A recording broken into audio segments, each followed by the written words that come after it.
I quickly set up everything before stream. I got this thing ready in like a matter of minutes. I still do some tweaking to it, but like it's pretty much done. It's just finishing off the shoulder piece.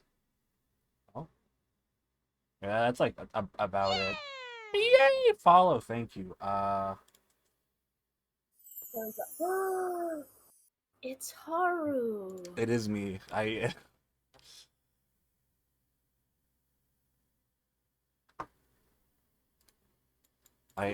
set up like I was rushing everything. Did you finish it? Yeah. Alright, change it whenever you can. Yeah, I just have to edit it. Boom. That's okay. We are currently in the junior finals. I know, it's always so exciting to Grassy see surge. how Oh, silly! There it is! The silly, the silly! Yeah, I have to pull up yours, but I'll put it like really quiet. What's up? I have to open up your stream so I can look at your chat. Turn your stream like be really quiet. Oh yeah. There we go. I'll swap my model around towards the end of the stream, the one I made last night. Wink. Because Calyrex Ice Rider is going to be slower than both of the Pokemon on Tatsuomi's side of the field. Does seem like a great opportunity. As of right now, the Zamazenta does not have enough attack power to take it out in one hit. Yeah, I think the Trick Room really does make a lot of sense, Gabby, because I don't know what's happening. I know it's junior finals. I think this is like the last one. Probably, I imagine. Yeah, I just got a run through of kind of what their main thing is. Iron Shreds is kind of unique. You don't see them a lot. Yeah. Alright, one Terra goes. Protect immediately. Smart. Doesn't want to take any damage. Kevin Calyrex that energy with a protect of his own on the Ice Rider. Rillaboom goes to the fake out, but it's into the protect on Calyrex, so Kevin doesn't take any damage this turn. And now it's time for a parting shot, but it goes parting shot Incineroar, really smart, but into the other one. Oh, turn one protect. On an Incineroar, you assume that it is there to stop fake out. Once you are a ghost type Pokemon, normal type attacks don't work. But fighting type attacks don't work either, and in the Zamazenta matchup in particular, if you can afford to use the Terastallization on your Incineroar, you essentially set up a Pokemon that cannot take damage from Zamazenta. And what's better than not taking damage? Reducing the damage it can do as well. And just as you pointed out, Joe Brown, this Incineroar knows Will-O-Wisp, and that would be such an amazing move for Kevin in this turn. Right onto either of Tatsuomi's Pokemon here that are both physical attackers. Yes, Body Press uses the defense stat instead of your attack stat, but it would still work pretty well. Here's the double target with the Grassy Terrain boost from the Woodhammer. It's not enough to take out Calyrex Ice Rider, one of the bulkiest Pokemon in the format. Will-O-Wisp connecting onto Tatsuomi's Zamazenta. So now it is burned. It will be doing half of the damage from its attacks. Trick Room successfully going up. And now Trick for the Room. next 4 turns on Kevin's end. Make that dude fast. Make that dude slow. Mods, get that Calyrex. It is bad. Get him killing. Tatsuomi, but he does still have some plays he can make here. While the Rillaboom is at full health, there is a chance prior to any attack boost on that Calyrex that it can survive a Glacial Lance, assuming there's still a partner standing next to it to reduce the damage. So if Tatsuomi has trained his Rillaboom to survive that attack, he can fire off another Woodhammer into that Calyrex. We saw that it didn't do as much damage as trying to stream Pokemon on the side just a bit. But it's still shiny put it hunting. within knockout range of another attack, which is exactly Maybe Worlds will give you the luck to get a shiny. Hopefully. Yeah, that Calyrex will going to Raging Bolt. Raging Bolt.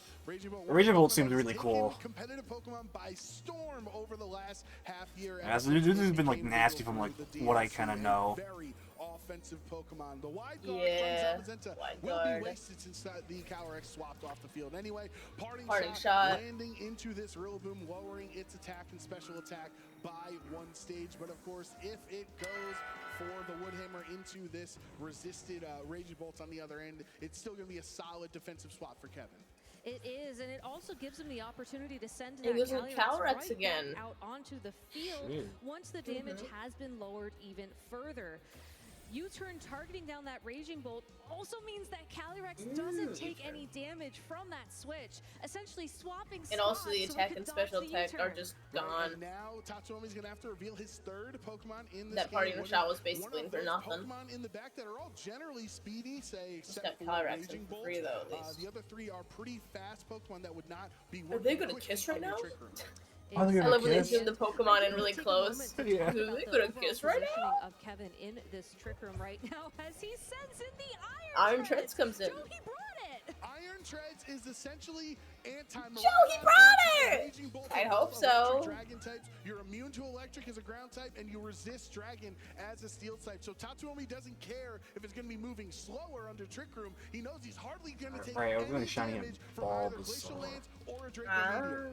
And Oh. unfortunately for Kevin, I think he has to make a very defensive play here, either by switching out one of these Pokemon or by letting them get KO'd this turn, most likely from an attack from that Iron Treads, and then send in your Incineroar the next turn. Iron to threaten Treads it could with take out Intimidate, either to one of threaten these. it with a Will-O-Wisp.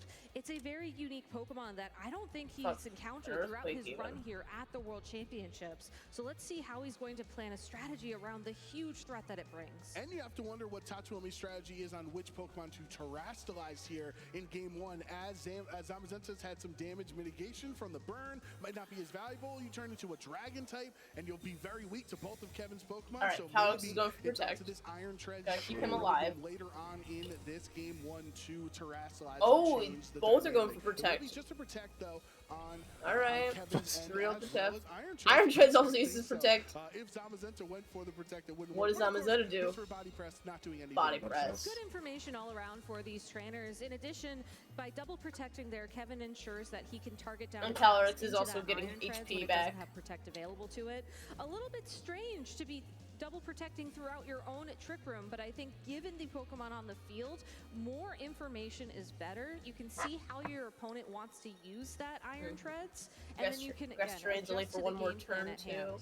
It is After two this, steel types on the other no end HP recovery. facing down Kevin's Raging Bolt. So these Draco Meteors, even if they are boosted from the booster energy increasing its special attack stat, would still be resisted. Oh, Iron Treads is Tatsuomi going back making in. A big call on this turn to swap that Iron Treads back Rillaboom's out coming into out. the Rillaboom.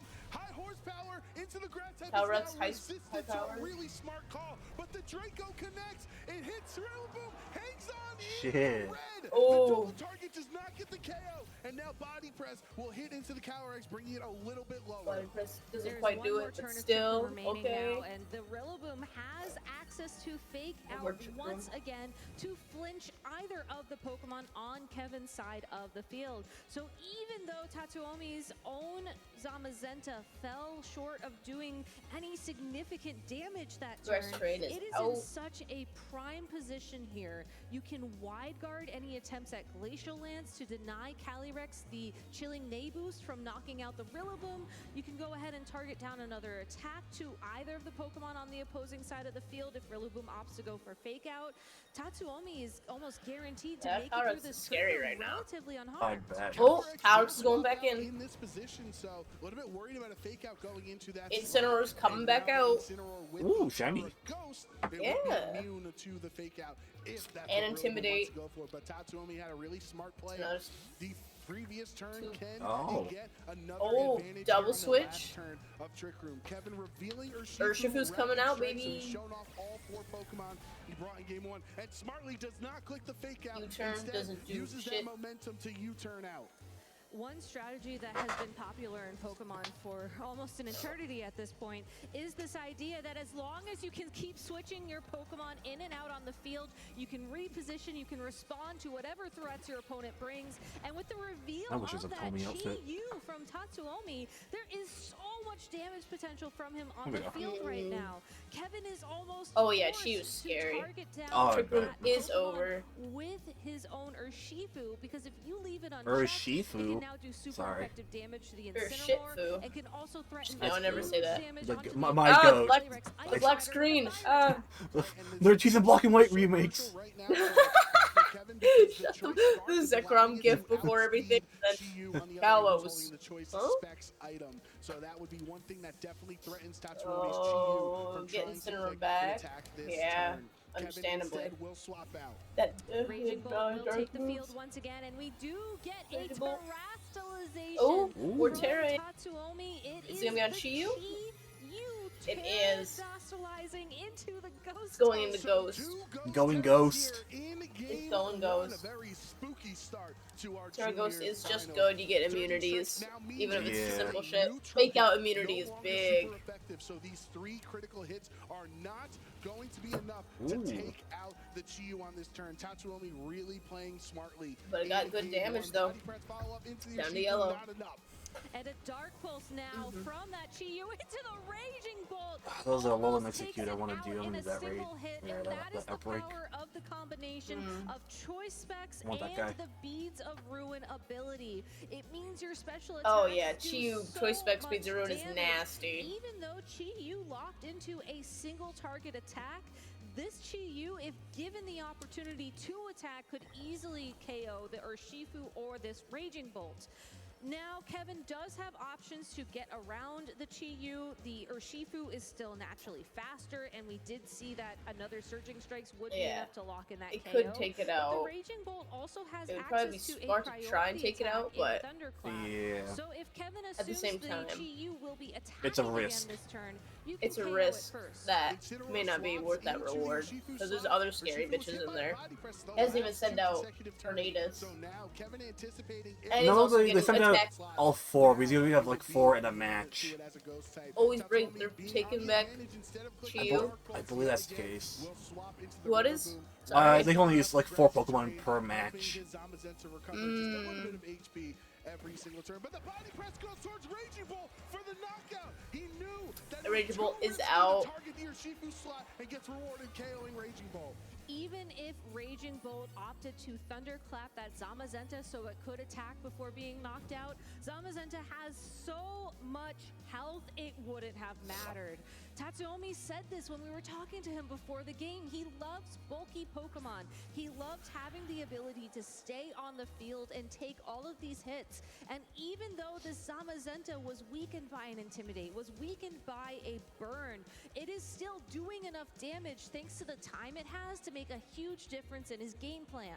Now this Calyrex is already down to about a third of its HP. Sure, the Intimidator And that burn has damage is basically negated by HP, Grassy but Surge. there's no Trick Room up. You're restricted Normally that burn would be scary, but Grassy Surge is basically just living constantly with that. Yeah, getting the heals back every turn. It is. Exactly. And they do enough damage to where the opponent healing isn't that big of a deal. Patience-wise, it's, I think Kevin has a you know, little bit already of got options Pokemon here. out. This Urshifu has the Choice Scarf like we were talking about earlier, but it also has Coaching, which means there's a way to power up this Calyrex. One thing he could consider doing here after a turn of Fake Out and setting up Trick Room again is to try to power up this Calyrex so it can make a bigger difference in this matchup. Rillaboom just clicking U-turn U-turn almost Rillaboom, as if get it's him out of choice there. locked into it, but it's not. Consistently, Rillaboom swaps onto the field as a defensive pivot, and then he'll U-turn into something else in the back, revealing the Iron Treads yet again. It's pretty good. I mean, Grassy Surge every time it comes out. Now, until Calyrex twists the dimensions, Trick that means Room. Kevin got to bring his Calyrex on the field and set Trick Room up for a second time in game one. It is a second time, but again, there's so much damage on the field, and I'm not sure if Kevin can match that damage from Tatsuomi. Calyrex Ice Rider did manage to twist the dimensions in its favor, which means it will be able to attack first. But like you were saying, Joe, this Iron Treads will be able to take a hit from it quite comfortably. It's most likely going to need 2 hits from High Horsepower or Glacial Lance to secure that KO. Meanwhile, Zamazenta is still free to try and wide guard if you want to stop this Calyrex from attacking, or you can continue to use those body pressures to just wear down the HP of your opponent. Well, Kevin has protected his Calyrex Ice Rider on the turn. Knockoff goes into that protect. Tatsuomi is just making so many great decisions turn after turn in game one. The body press will hit Calyrex's protect, so no damage really from anybody. Just a little bit of HP recovery thanks to the grassy terrain. While the HP recovery is nice, though, it's not necessarily going to help even out the Pokemon count here. you have to start looking at how Kevin can go on the offense in this matchup. Iron Treads is certainly the bigger enemy here, as with grassy terrain active on the field, you can utilize Steel Roller. It's a steel type attack, it has a very high base power, but it only works when there's terrain on the field. It'll also remove the terrain by using that move. Now, you might look at that Zamazenta and think, well, I know that. I don't know much about that. You know, you're going to be taking damage over time thanks to the burn. However, I think in this scenario, you don't necessarily mind losing your terrain because it's going to stop waking up. Pokemon from recovering. It sounded like it. It looks like Iron Treads is just content to keep waiting. Iron Treads goes back in. Iron Treads really just being a more of a warning on Tatsuomi's end, like, hey, eventually I'm gonna click a hit here. Oh. One. Oh. Gets it out. No more defensive switch. That's Grassy Surge out. One turn of grassy terrain remaining, but what a crucial survival from the Rillaboom there. The hit from Body Press will bring Calyrex down low, but just because of that burn from so many turns ago, Gabby, it's really not doing enough damage. That's a very common strategy when facing off against Zamazenta as but Grassy Surge won't be in anymore, so that burn's gonna start piling up after this. It'll really struggle to deal damage. You put a burn onto that Zamazenta, so it will struggle to deal damage to everything else on your team, and you kind of wait it out. That being said, though, with the juxtaposition of the Iron Treads right next to it, all you have to do this turn is double protect, Trick Room ends, and now you're able to go on the offense and really threaten some huge damage. Tatsuomi doing exactly what you mentioned, the double protect, so he doesn't take any damage from Kevin's super powerful Pokemon on his side. That high horsepower goes into Iron Head's protect, as well as Incineroar's knockoff there. So you can see that's multiple turns in a row, or of the last. They were doubling up in the Incineroar too. That he has been double targeting that slot because it is such a massive threat. It is, and now that the Twisted Dimensions have returned to normal as well, the Iron Treads is going to be one of the fastest Pokemon on the field. So if Kevin wants to avoid damage this turn, you can certainly protect for a turn, but that's not going to necessarily help you navigate the situation any better. I think you have to go on the offense. Just try and land as much damage into that Iron Treads as possible, and then also start setting things up so that your Choice Scarf Rillaboom in the back, or excuse me, Choice Scarf or Shifu in the back of your party can deal some big damage. There's the high horsepower. It's super effective, but it's not enough. High horsepower. Oh. And it's out. Those turns of positioning meant it didn't get any attacks off. The Life Orb being knocked off. And it had a Life Orb too. Get that thing out of here. Health recovery from the grassy terrain turns. Calyrex hangs through the hit.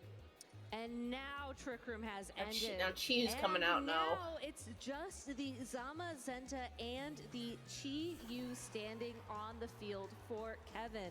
Or for Tatsuomi. Kevin still has a full health Incineroar, but it is going to be taking super effective damage from the Chi-Yu's dark type attacks. And there, of course, is that Zamazenta as well still for Tatsuomi. That being said, though, the victory conditions for Kevin are starting to look good. All you have to do is take out that Chi-Yu, and the Zamazenta is just going to struggle to deal damage. There's 3 minutes left here in this game one. That is how long and back and Body forth presses this Calyrex between these juniors has gone. Dark Pulse though into the Ghost inside. Oh. Dark Pulse comes out, and it's a fucking 1 KO. Boosted damage from this Pokemon. God damn. Yeah, Chi-Yu, that thing is nasty. The Hydrogen Bomb versus Coughing Baby. It quite, and Ghost Terra, so it's super effective. I don't know the special defense of Incineroar, but I feel like it's not exactly great. Now you certainly can utilize your Urshifu to outspeed and knock out that Chi-Yu before it uses something like Dark Pulse to knock out your own Calyrex Ice Rider. Black and white remix. There is no more grassy terrain recovery around. Another body press honestly should do it. There is the surging go right in Chi-Yu, just get it out of there. This Terra Ghost Chi-Yu, who did so much work for Tatsuomi here in game one, getting that huge one. Yeah, that got rid of the Incineroar pretty much. 2 minutes left, but I don't know if it's gonna last long enough with these 3 Pokemon remaining. Body press into the Calyrex, takes it Body press gets rid of Calyrex. It's just Urshifu and Zamazenta now. For literally 18 minutes, and he finally gets rewarded. Well, technically with 3 minutes remaining. But now his burn's got him just above half damage. But yes, we are down to the Urshifu does outspeed. I don't know if it has a move. first, and we will continue to see these surging strikes connect 3 times with the Zamazenta. It looks like it's going to take 1 more surging strikes to lock in that KO here. Let's see how. Now, can it survive whatever he's got? Oh. What has he got? Oh. That was close. That was scary. That was scary. Bulky Pokemon indeed. That Zamazenta was incredible. It showed up on the field, turn 1, and it didn't leave, even though it was burned, even though it was intimidated. That Pokemon just was not afraid of anything that Kevin had to bring into that battle. And the way that Tatsuomi almost tricked Kevin into terastallizing that Incineroar to handle the Zamazenta matchup better, only to bring the Chi-Yu was such an amazing call in that game. Yeah, I think that's one of the things that Kevin is going to be prepared for here in Game 2, to hold your horses a little bit with the Calyrex team on terastallizing. Don't Terra right away on turn 1, because you don't know what Tatsuomi's plan is going to be, especially after you have so much success. You don't know who's going to Terra first. Pretty much, yeah. Including what they're going, who they're going to Terra. What they're going to Terra. I feel like maybe you saving your terastallization flexibility just like he did could be the it seems like Terra has this whole system to it. It's like, you don't know what your opponent has. Exactly. I mean, you do, but you don't. You don't know what they're gonna whip out. To play between both of these trainers. We saw that Rillaboom swap in twice for Tatsuomi to take a ground type attack for the Iron Treads. We also saw just how Kevin zoned in on that Iron Treads turn after turn in the Twisted Dimensions. I think that's something that Tatsuomi can continue to use to his advantage. Maybe showcase that Iron Treads early on, make sure that Kevin's thinking about it, and then use that to influence how the board is going to progress throughout Game 2. I'm also really wondering, I don't believe it would have mattered, but I think that Rillaboom hang on was so crucial because that knockoff would have targeted Zamazenta. Yes, it is a resisted attack, so it wouldn't do too much damage, but it's not like Zamazenta ended the game with too much hit points remaining anyway. So just Rillaboom, even who didn't get many attacks off, just that health recovery, the fake out pressure, the U-turn positioning is just so crucial for Tatsuomi in Game 1. It was, and I really love how Rillaboom has become this support titan in the Regulation G. Honestly, it seems like Rillaboom is more useful than Incineroar in a format, which is something I never thought I would say coming into this weekend, just because being able to provide flinch support, being able to pivot and deal some damage, and also to be able to heal your partners is so huge. You see it mattering a lot more in matchups against Pokemon like Miraidon, where the terrain adds another level of strategy you need to manage throughout everything. But still, overall, a very powerful Pokemon, giving Zamazenta that support and really taking all those hits for the Iron Treads. What a back and forth Game 1 that was, really going down to the wire and down to the timer almost because of how long the decisions took every turn. You had so many U-turn swaps and many other decisions that they made along the way. So many double protects as well. Remember, we went through 2 full Twisted Dimensions. That hardly ever happens in VGC. It does, and I also noticed as well that Kevin was doing a fantastic job throughout that matchup of managing when he needed to use Trick Room to the advantage of the Calyrex Ice Rider, and when he needed to double protect to stall out his own Trick Room so that he can enable the other Pokemon on his team. It just shows how comfortable he is with this restricted Pokemon, which makes sense. He was on the stage at New Orleans, and he was able to win thanks to the help of Calyrex Ice Rider. And this is not the first time Kevin Hahn has had his back against the wall here in Honolulu. Kevin started Swiss 1 and 2 and was very stressed, but his brother Chris gave him the confidence he needed to continue on through the day, winning those next 5 rounds, winning his top cut matches. It's cool how both of them have older brothers who also won championships. Yeah. The TCG one was really fun to watch because the winner for that for like the seniors and this general finale was the first Chilean person. Oh yeah, I saw. It was cool spot. Everyone from Chile was like super happy. Yeah. Oh, Which also it broke the Japanese tradition of a Japanese person winning TCG every 6 years. the stars, along with Every all 6 of our years, other is that world just common? champions this week. Yeah, pretty Every- much as happened every 6 years from what one of the guys was talking about on stream. That's so cool. And he said, "No, chili time." Yeah, I love chili. Ice Rider as the lead for Kevin in game 2 compared to Zamazenta Chiyu for Tatsuomi. So how many games do they do? A big It's here mainly from the Tatsuomi as the juniors, presence of I the believe, Chiyu threatens for a away bit, the then ghost of terrestrialization on seniors, that and I think board, something like and it grand also finale or helps you something. I meant like just the juniors. Like they're doing Juniors. another battle. Do they do like 1 out of 3? Yes, Or it's the best It's 2 2 out of out of 3. 3? Yeah. Okay, that's why I was like, we're back in the building. I don't remember. They do that also for like TCG and everything. Gotcha. Allows it to be a lot more fair. Exactly. I just had to make sure. I was like, prioritize getting another burn down don't onto that remember. Zamazenta, and then you need to start doing damage a bit more aggressively. And it's a tough decision for Tatsuomi, as you mentioned, the fake out potential into Zamazenta or the Will-O-Wisp, which landed very early on in game 1 and just hurt so Oh, much damage. Terra right He's away gonna again? listen here, and But on adjusting Calrex. instead of Incineroar terrestrializing in game 1. Oh, We're gonna fire! go with the horse who brung us, and Calrex, He's gonna take Terra resisted from damage to fire. turn would resist a potential heat wave going into that slot. Fake out from Incineroar. Fake out into Zamazenta's Zamazenta. attack on the turn thanks to that flinch, but it's a dark pulse into the still dark type Incineroar, gonna take that way better here in game 2. Now Trick Room is up. Calrex And fully Trick Room healthy, is and set up. Incineroar still with a lot of HP. Oh, With a he's lot of fucking HP locked and in a lot again. of time on the field, so Yeah. there's another That's burn a against strong that turn 1 Zamazenta setup. to parting shot Shit. out to weaken the attack or the special attack of Tatsuomi's Pokemon.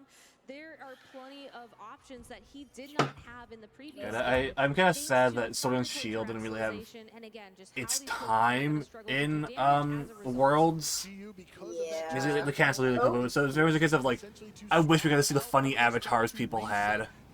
Yeah. I'm watching this, I'm like, yeah, the Cards, everything. Sword and Shield, that's what Scarlet and Violet character combination is Ooh, pretty Laser just, Lance. oh, Ooh. And Rillaboom's out. shit. That's payback, baby. Ah, yeah, the caliber ability. Chilling name. And Will-O-Wisp. Insult to injury or burn as well too. He wants that payback like ASAP. He locked in. Incineroar is out though. Well, who's he gonna bring out now? I don't know what Pokemon he's gonna choose. He's got Raging Bolt, he's got Urshifu. One, Zamazenta's his damage hurt because of the burn, and Calrex got the attack boost. Calyrex got the attack boost. He's Zamazenta taking is Raging going Bolt. to be the slowest Ooh. Pokemon on the field. But hey, Oh, excuse that me. Iron Tread is still Iron here. Treads. Tatsuomi opting to bring the same 4 Pokemon into this matchup that we saw from him in game number 1. Going back to game number 1, we saw this Iron Treads go for Protect in this situation just to see what Kevin will lock into. Again, we saw Kevin very consistently target down that Phew. slot with Bless a you. high Thank you. horsepower. Rillaboom's no longer there to take those attacks, so even if your opponent protects this Zamazenta turn, protect. you're eventually going to land it. Right, there's essentially no need to worry about the wide guard. Double mind games protects, for Glacial understandably. Land. You have two Trying to see steel what they're types on the going field for. that don't want to take a high horsepower, and a fire type Chiyu in the back that wouldn't want to swap into it either. So Kevin smartly clicking the glacial or the high horsepower. Excuse me. Thunderbolt will go into the protect and wouldn't hit Iron Treads anyway in case he hit that slot. But there are 2 turns of Trick Room left for Kevin.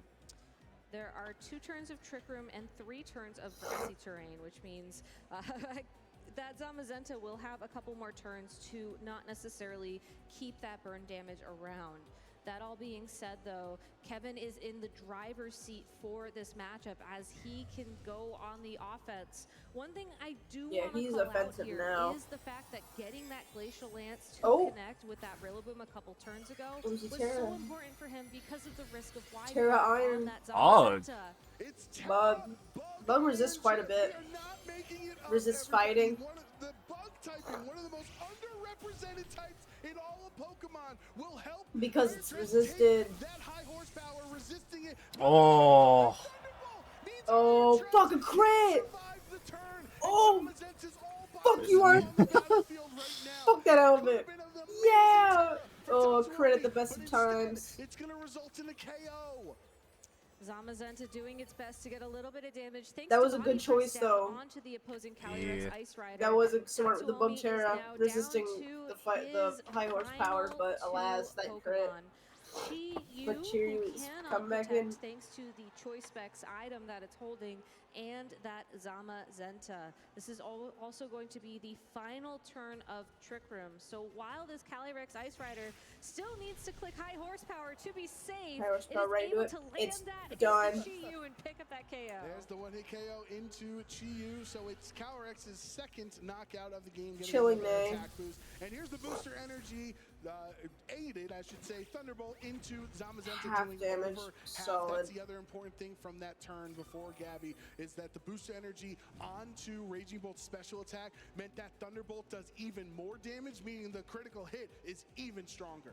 It is, and with just Zamazenta remaining no, on Trick Room the is field over. for Tatsuomi, I think it's time we turn our eyes towards a game number 3 here in the Juniors Finals at the World Championships. The battle was canceled, yeah.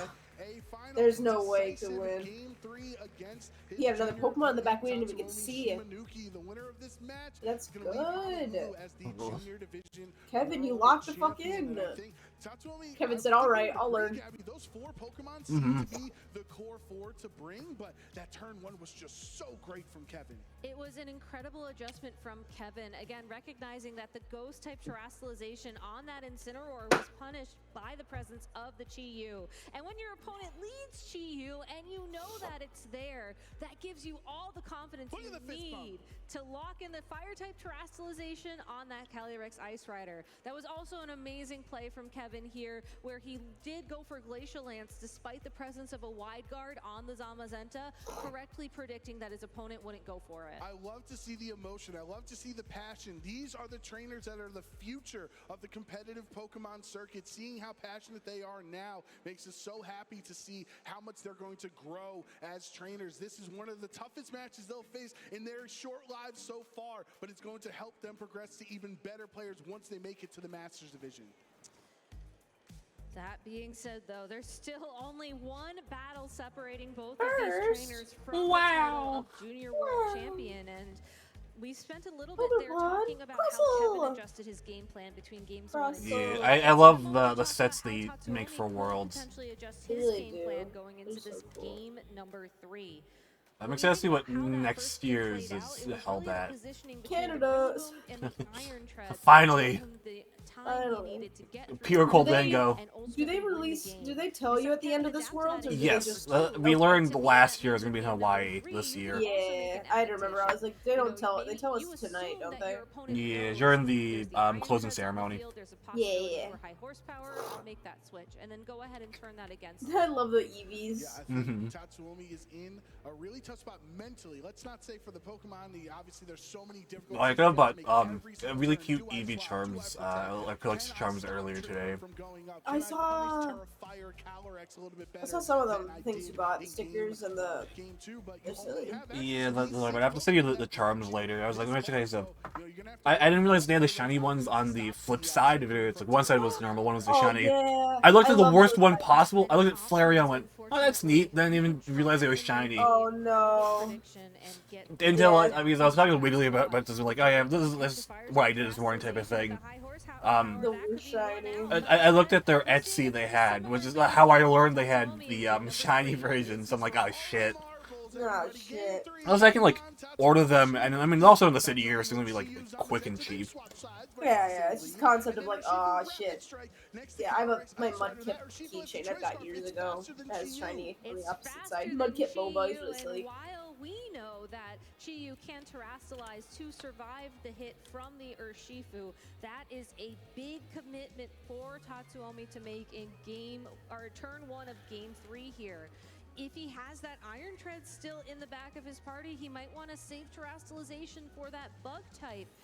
On the other side of the field, Kevin really can comfortably go for that fire-type terrestrialization once again on the Calyrex, knowing that the Chi-Yu has already been revealed. But Zamazenta has to feel at least comfortable in some capacity this turn, since Incineroar is not here to ruin its day and burn it with Will-O-Wisp. It's potentially in the back. You have to be prepared for that, but it is not on the field on turn 1. So Karen's turn 1. Kevin just goes for it.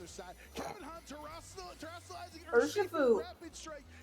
Water makes sense, yeah. Yeah. It just stab things. Resist Chi-Yu. And he's gonna go first. Is he going for Chi-Yu?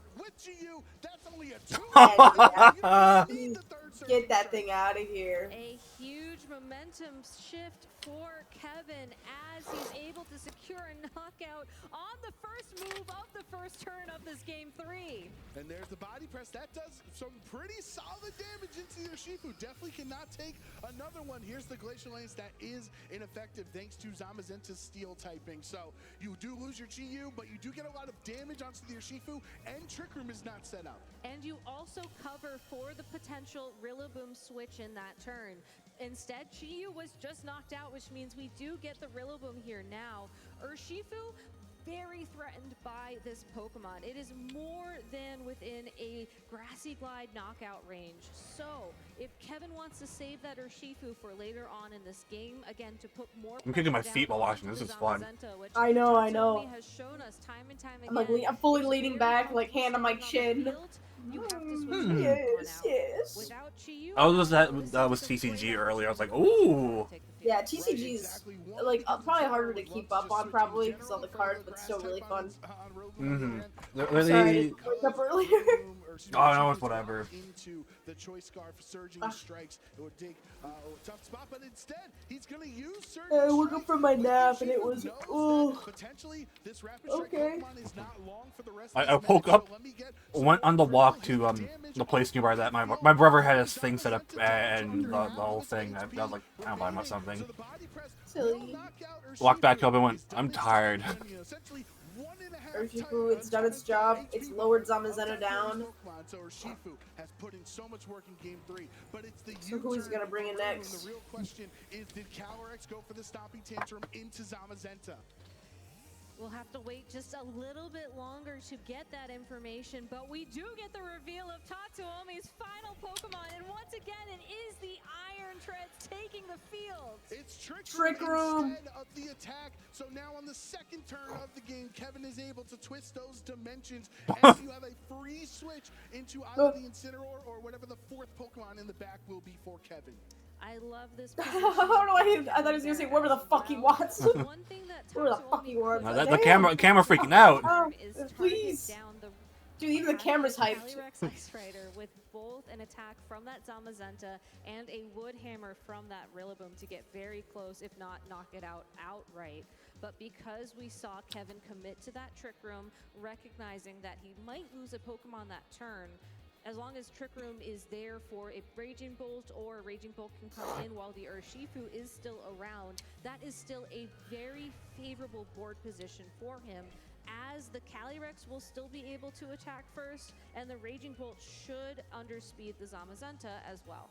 Yeah, the Zamazenta already under half HP, so it's in a really critical position for Tatsuomi. You know you can get some recovery every turn with the Protect, as grassy terrain is here. It'll give you a little bit of HP at the end of each turn. Double Protect from Kevin. Double protecting. We've actually seen that now multiple times, that as he sets up his own Trick Room, he will then protect the following turn. Iron Treads goes for the Protect as well to keep itself safe. Body Press doesn't hit into the Raging Bolt, so no damage from anybody, only health recovery.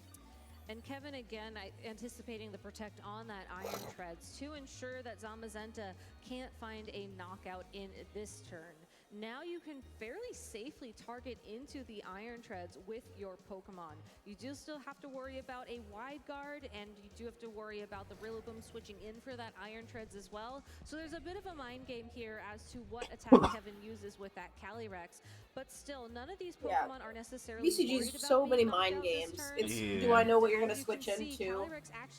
Calyrex is going back in. So Kevin just going on the offense with the Raging Bolt. Kevin going to reveal his fourth and final Pokemon in Game 3 being the Incineroar. Let's see if Tatsuomi was prepared for this situation. These Trick Room turns are so tricky to get through when you're And he's not Terra. or the trainer that takes advantage of it. Terra, Bug, He's Iron Bug Trance type. yet again in Game 3. Last time it was double targeted, so that's why it wasn't able to hang on, but he did get crit by a Booster Energy Thunderbolt from Raging Bolt. This time it goes Ooh. So Zamazenta is out. Restricted Pokemon in Game 3. It's this just the Iron Treads. Steel Roller with the grassy terrain. But Steel Roller's out. Does hardly anything. Doesn't do It shit. does hardly anything, and it will also tear up the grassy terrain on the field. Rillaboom will be back out shortly So to no more reset heals. that terrain and give Iron But Treads Rillaboom is access here. to Steel Roller once So again. heals are back. But you And also really gives more wanted terrain to do land Steel that Roller. attack into the But Calyrex Ice Rider, which is why you terrastalize, it needs so to you be the can Calyrex. take those hits. That all being said, though, with Now you got a turns bug of Trick and a Room fire out remaining, here. I don't know if Tatsuomi is Incineroar's on the choice back spec or foot. anything, You have access where to it's fake locked out into this one turn. move. You can I go don't ahead and maybe think I don't think protect your so. Iron Treads for one of these turns, or I think fake out he kept. I and think protect he to get through both choiced turns. on. But you have to find your way through Trick Room in order to keep an advantage and keep yourself in the game for that World Champion title. The world champ difference. The world champ difference. Trick Room is 2 more turns. So both of these, the grass and bug types Fake on the out. field right now are not threatened by super effective damage. Draco Meteor lands into Iron Treads. Ooh, fuck. Oh fuck! Not fucking around with it. Not even playing. Rillaboom does have Going that straight to the terrain throat. help keep its Let's health it's higher get it and over also with boost sort of the deal, damage and it's of kind of its over. grass-type Just a attacks. Rillaboom. But Yeah. with a Calyrex Ice Rider waiting in the wings, will it have enough Fuck. to take all 3 Man. of these KOs? That's the forfeit, and Kevin Hahn throughout the season has proved he's the best Look at him. EUIC champion, NAIC champion, and now world champion in the juniors division for the Pokemon video game. With an excellent piloting of that Yippee! Calyrex Ice Rider, I beat a he's kid! able to I beat him a child! his I mean, he's also a child, but like, throughout all 3 of He's those more older. games. I win, Vaporeon. I love seeing people with their plushies jumping. Yeah. So silly. I'm I fuck. love Alright, come here. Games 2 and 3 Ursula, arguably Anthony were Ursula. shorter combined than Where you games at? You're right. Let me go grab So Pokemon. back and Pokemon. forth I need to in grab game some. one, these two trainers playing Grab my at Total an elite Dial. level, trying to figure out their tendencies, trying to figure out their play styles on what type of risky decisions they can get. Alright, they're watching. And Kevin losing game 1 and coming back to win the series is so impressive. Tatsuomi's play throughout that matchup was impressive as well. Who would have expected to see Iron I Treads didn't in want to that bug wife because matchup, she's still ready laying to down, so I didn't threaten grab them all all. that But I grabbed damage Totodile down and onto the Poplio. Incineroar, onto Shit, we the both have Calyrex Totodile Ice out here. Rider. Yeah, Tatsuomi we Totodile recognizing that it was watching. definitely the Pokemon to play there. I was gonna grab my And I Big think I Eevee, but owe it you was- a it would have bit been of kinda hard to go high grab jump him. round, as Yeah. I said, we would not be seeing that bug-type terastallization, and So nice we saw it twice. yeah, it was so nice we saw it twice. So congratulations, I give that one to you. Thank you. I tell you, You let's go look at Totodile. the replay. Watch I mean, there. this first turn was so Poplio huge can because watch here. Chi-Yu being led instead of in the back. It meant that even if you Terra Ghost, Surging Strike still I feel you're goes kinda a hard lot, to right? And the stand. follow-up attacks would be able to knock it out He's regardless. not exactly So the, I think Kevin kind of just strongest playing his own game. standard. Yeah. One was too worried about what Tatsuomi was doing. Instead, game 2 Totodile, and 3 what said, do you hey, think? what is my Kill! win condition? I If agree. I just take down Kill the John Chi-Yu slot, Lennon. if I can Zamazenta down under half and then any chip damage later on will take care of it, it's better to focus Pigeons on versus my are win watching conditions as than normal. my opponents. I'm so glad you mentioned Now, that. Chorus Chi-Yu is as watching well, me. because I think going into game Chorus is number also one, watching me for my Kevin eat a bag. was not sure if that Pokemon would be making an Chorus, appearance what do you think in of the matchup. VCG? That all being said, though, after 400 he saw Thorn the Gods. Chi-Yu in that game Chorus, number what do you think one, about the he was TCG? able to Let me correctly free! predict that it would Give be me making that an TCG. appearance again in game Experiment, 2 and game experiment. 3 and adjusted his playstyle accordingly.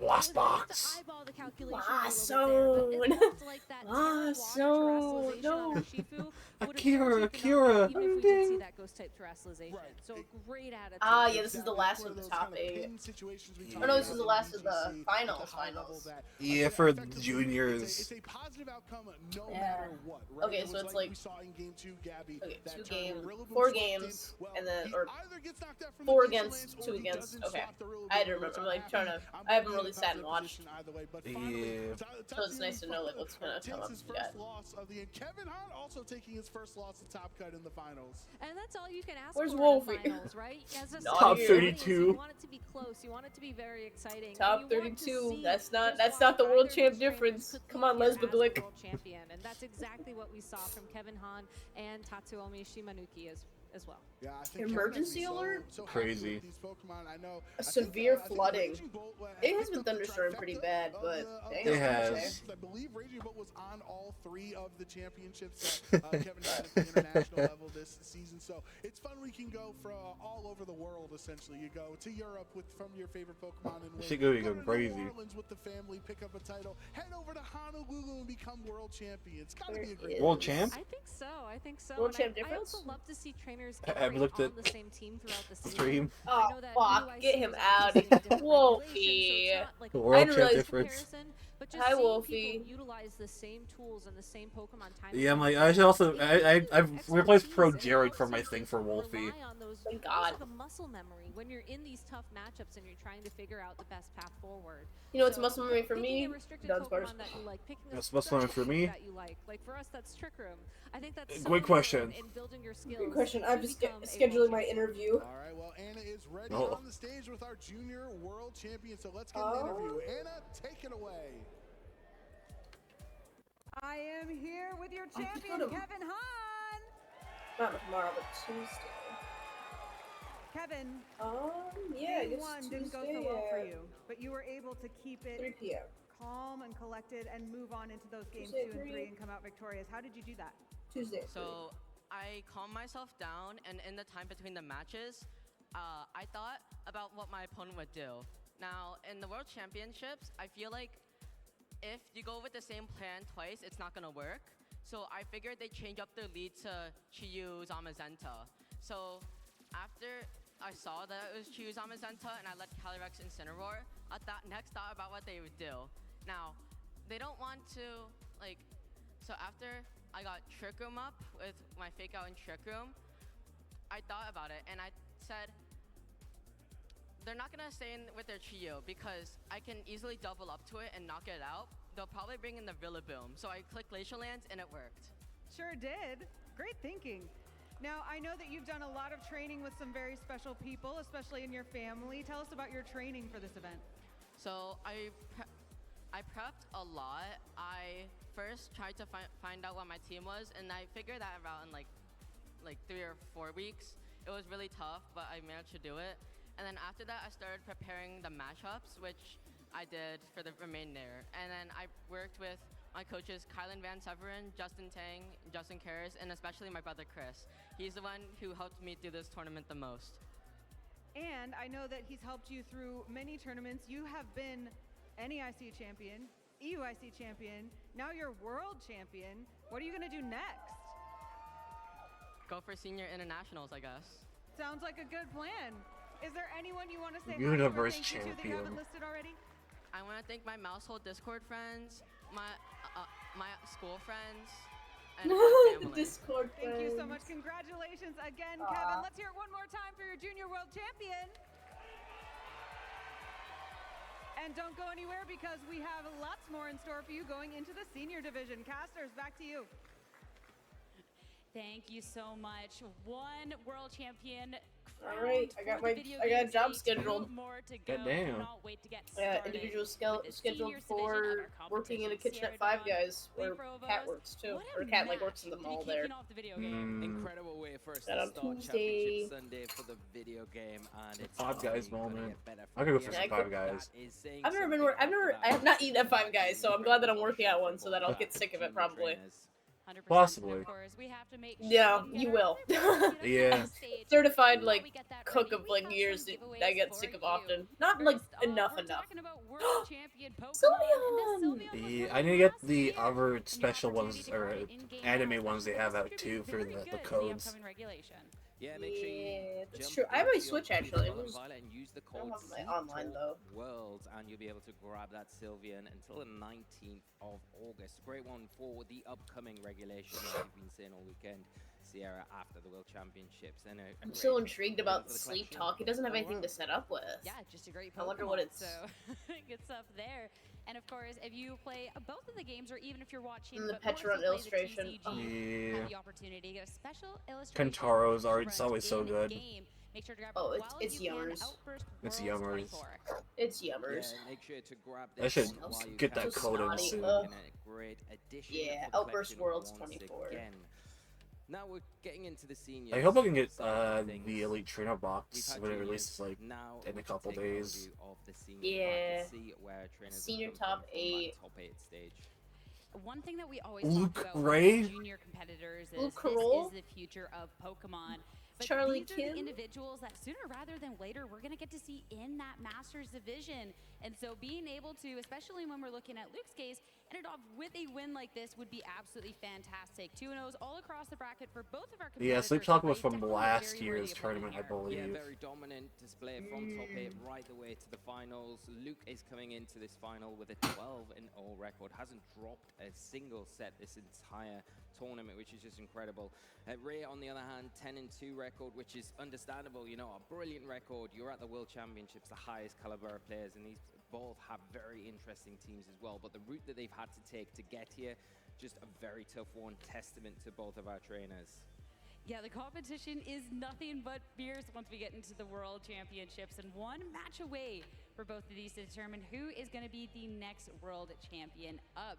And this should be a really exciting matchup because across the board, I mean, we've already looked at these Pokemon. We've looked at the caliber of these trainers. This one's gonna. Yeah, and I think this is. I love when they hold you up look the at an Pokemon. overview of the teams from Yeah. both sides. I think it really could go either way. Crocheted It's Umbreon. so tight. There's so many options both trainers have to. We should go to Worlds and get our ass kicked the moment we walk in. Yeah, I was gonna say, yeah, you want to go to Worlds and immediately like, get our ass beat? I could probably survive a match or two in TCG. I think Yeah, TCG you could probably do. I might be able to survive one TCG if I'm stupid lucky enough, but Yeah. of these trainers, because they've made it this far. The 2-0s in that top 8 are definitely, you know, on their side. But I think this is going to be the first one that goes to 3. Yeah, I think so. It feels like it Should will make do. I think, you know, You should. with the tools that both trainers have got in their teams, there's ways for them to Ramen. kind of it's rolls. capitalize against what the other trainer is going to try and do throughout this match. pizza We will dive rolls. into the teams, of course, Yeah, in a I'm a pizza little rolls. while, so we I'm can gonna be have a fancy bit of a tonight. dive in that. But Oh, I think no. the margins are Watch going to it. be very fine. But that feels like the running theme this weekend with how high the competition has been here, and it's again testament to our trainers with how well they have prepared coming into this event. And not only that, the preparation is a huge key in it, but also testament to how well they've performed on the big stage and getting to this stage and almost there to be crowned the 2024 World Champion. This is the really exciting thing with this regulation as well, being able to see where trainers have taken this and where people have started off, because we'll get to really be able to dive into accomplishments and stuff in a little bit. But when you start off the regulation, like in Luke's case as a regional champion, to then start off the format strong and potentially end it off even stronger, I think that's a really, really cool thing, especially too for anyone that's been able to really dive into this. And for Ray himself, I mean, relatively newer player, so this is humongous. Yeah, and the qualification process for both players is slightly different. You know, Ray's had to come through Humongous. a Humongous. qualification The system in greatest, Japan, which is very, if very not rigorous, the very best. difficult, and being able to I like that qualify guy. way, so it's I testament like in the itself guy. to be You able know, to even my be favorite here. Pokemon, And then you look Landorus. at Luke's side of the field. Last Therian. year in seniors, we'll be leveling up to My Masters favorite next Pokemon, year, which is Incineroar. the last chance almost to be Incineroar. crowned that seniors champion. So he's at the point, he's done the work now. So can he get over the line? He's got a big, tough opponent in front of him. Challenge ahead with Ray. But yeah, coming off the back of a regionals championship, you know, Indianapolis earlier this year, I think will help him a lot, especially because that was in Regulation G as well, which we're in now. Especially too when you're looking at that last year before going up into the Masters division. We have players in the Masters division that Scrolling through Twitter, I just see champions Viva who still play and Chile. are still, I mean, performing I just checked at Twitter. taking down regional championships, going for I was these just checking long my run phone in when these my pizza tournaments. rolls So heat Luke up. already I really got proving rate his limited skill earlier to, today. I don't know, kind of make Oh, a couple people no. scared next year. I guess it's, like, gone This would now. Yeah, be it usually goes away within terrifying. like a few Yeah, I hours. was It's still speaking just to really Luke, annoying when it before we happens. came on and had the pleasure I was to like, have a few fine, words I'll with him. go to my main. Saying how well he does against the Fine, Masters in his I'll local be events. So, you boring. know, he's taking games off them I'll be already, so normal. going to be a very scary prospect, I'll be especially in the normal. Masters division For now. as he is leveling up next season. And For yeah, it's now. one of those things where we I won't do post commonly Yuri see seniors for now. come in, have a For really good now. run, claim the championship, and then level up into Masters, and then have a huge impact in that circuit the next season. It's not uncommon for us to see. We've seen it time and time again. And it's really great to be at this point now where we're at the World Championships, one of the biggest stage possible for these trainers, for them to showcase their talents and us to get a little sneak peek potentially of what's to come in future years. I've had the honor of being able to play against Luke at a local actually. Should And I shiny hunt definitely can Lorentus on my can sword definitely get or my tested on my the skill Scarlet here. Violet. Do not get me Yeah, wrong I on know I that. watched it a But I'm while really back. I just excited kind about of this first gave opportunity up to slightly really look at later. great play. Is it And like it was funny I was there for like talking maybe about 2 getting an hours and like opportunity to see nothing. players and I we started had mentioned that, Scarlet like, Violet. I also know yeah, nothing about it's tough sandwiches, and so. it was Oh, I just don't tough. use sandwiches. I love just have my the shiny humble charm approach and to I it, just like, do yeah, the I worked lowest hard, amount of I like when it worked all says through it, I'm there's now barely in any the left, so spot. the Like, odds are like awesome. way up. Yeah, so Oh nice yeah, to that's hear, fair. and That's so fair. great to Purdue get a cool few win the words with match. players I as don't well fucking know. before I they wasn't get listening. into the nitty-gritty. But Huh? with that said, Anna is I don't waiting know. over on stage with us. I gonna, introduce them Ray. for this seniors Ray seems like he's final. getting the lower stick. I'll give it to him. Let's meet I believe your in underdogs. senior finalists. Yeah. Please welcome to the stage. I'll also give it to Luke. From the U.S., Luke Crow. And Show me from him. Show me his Japan, goat. Yeah. Oh shit!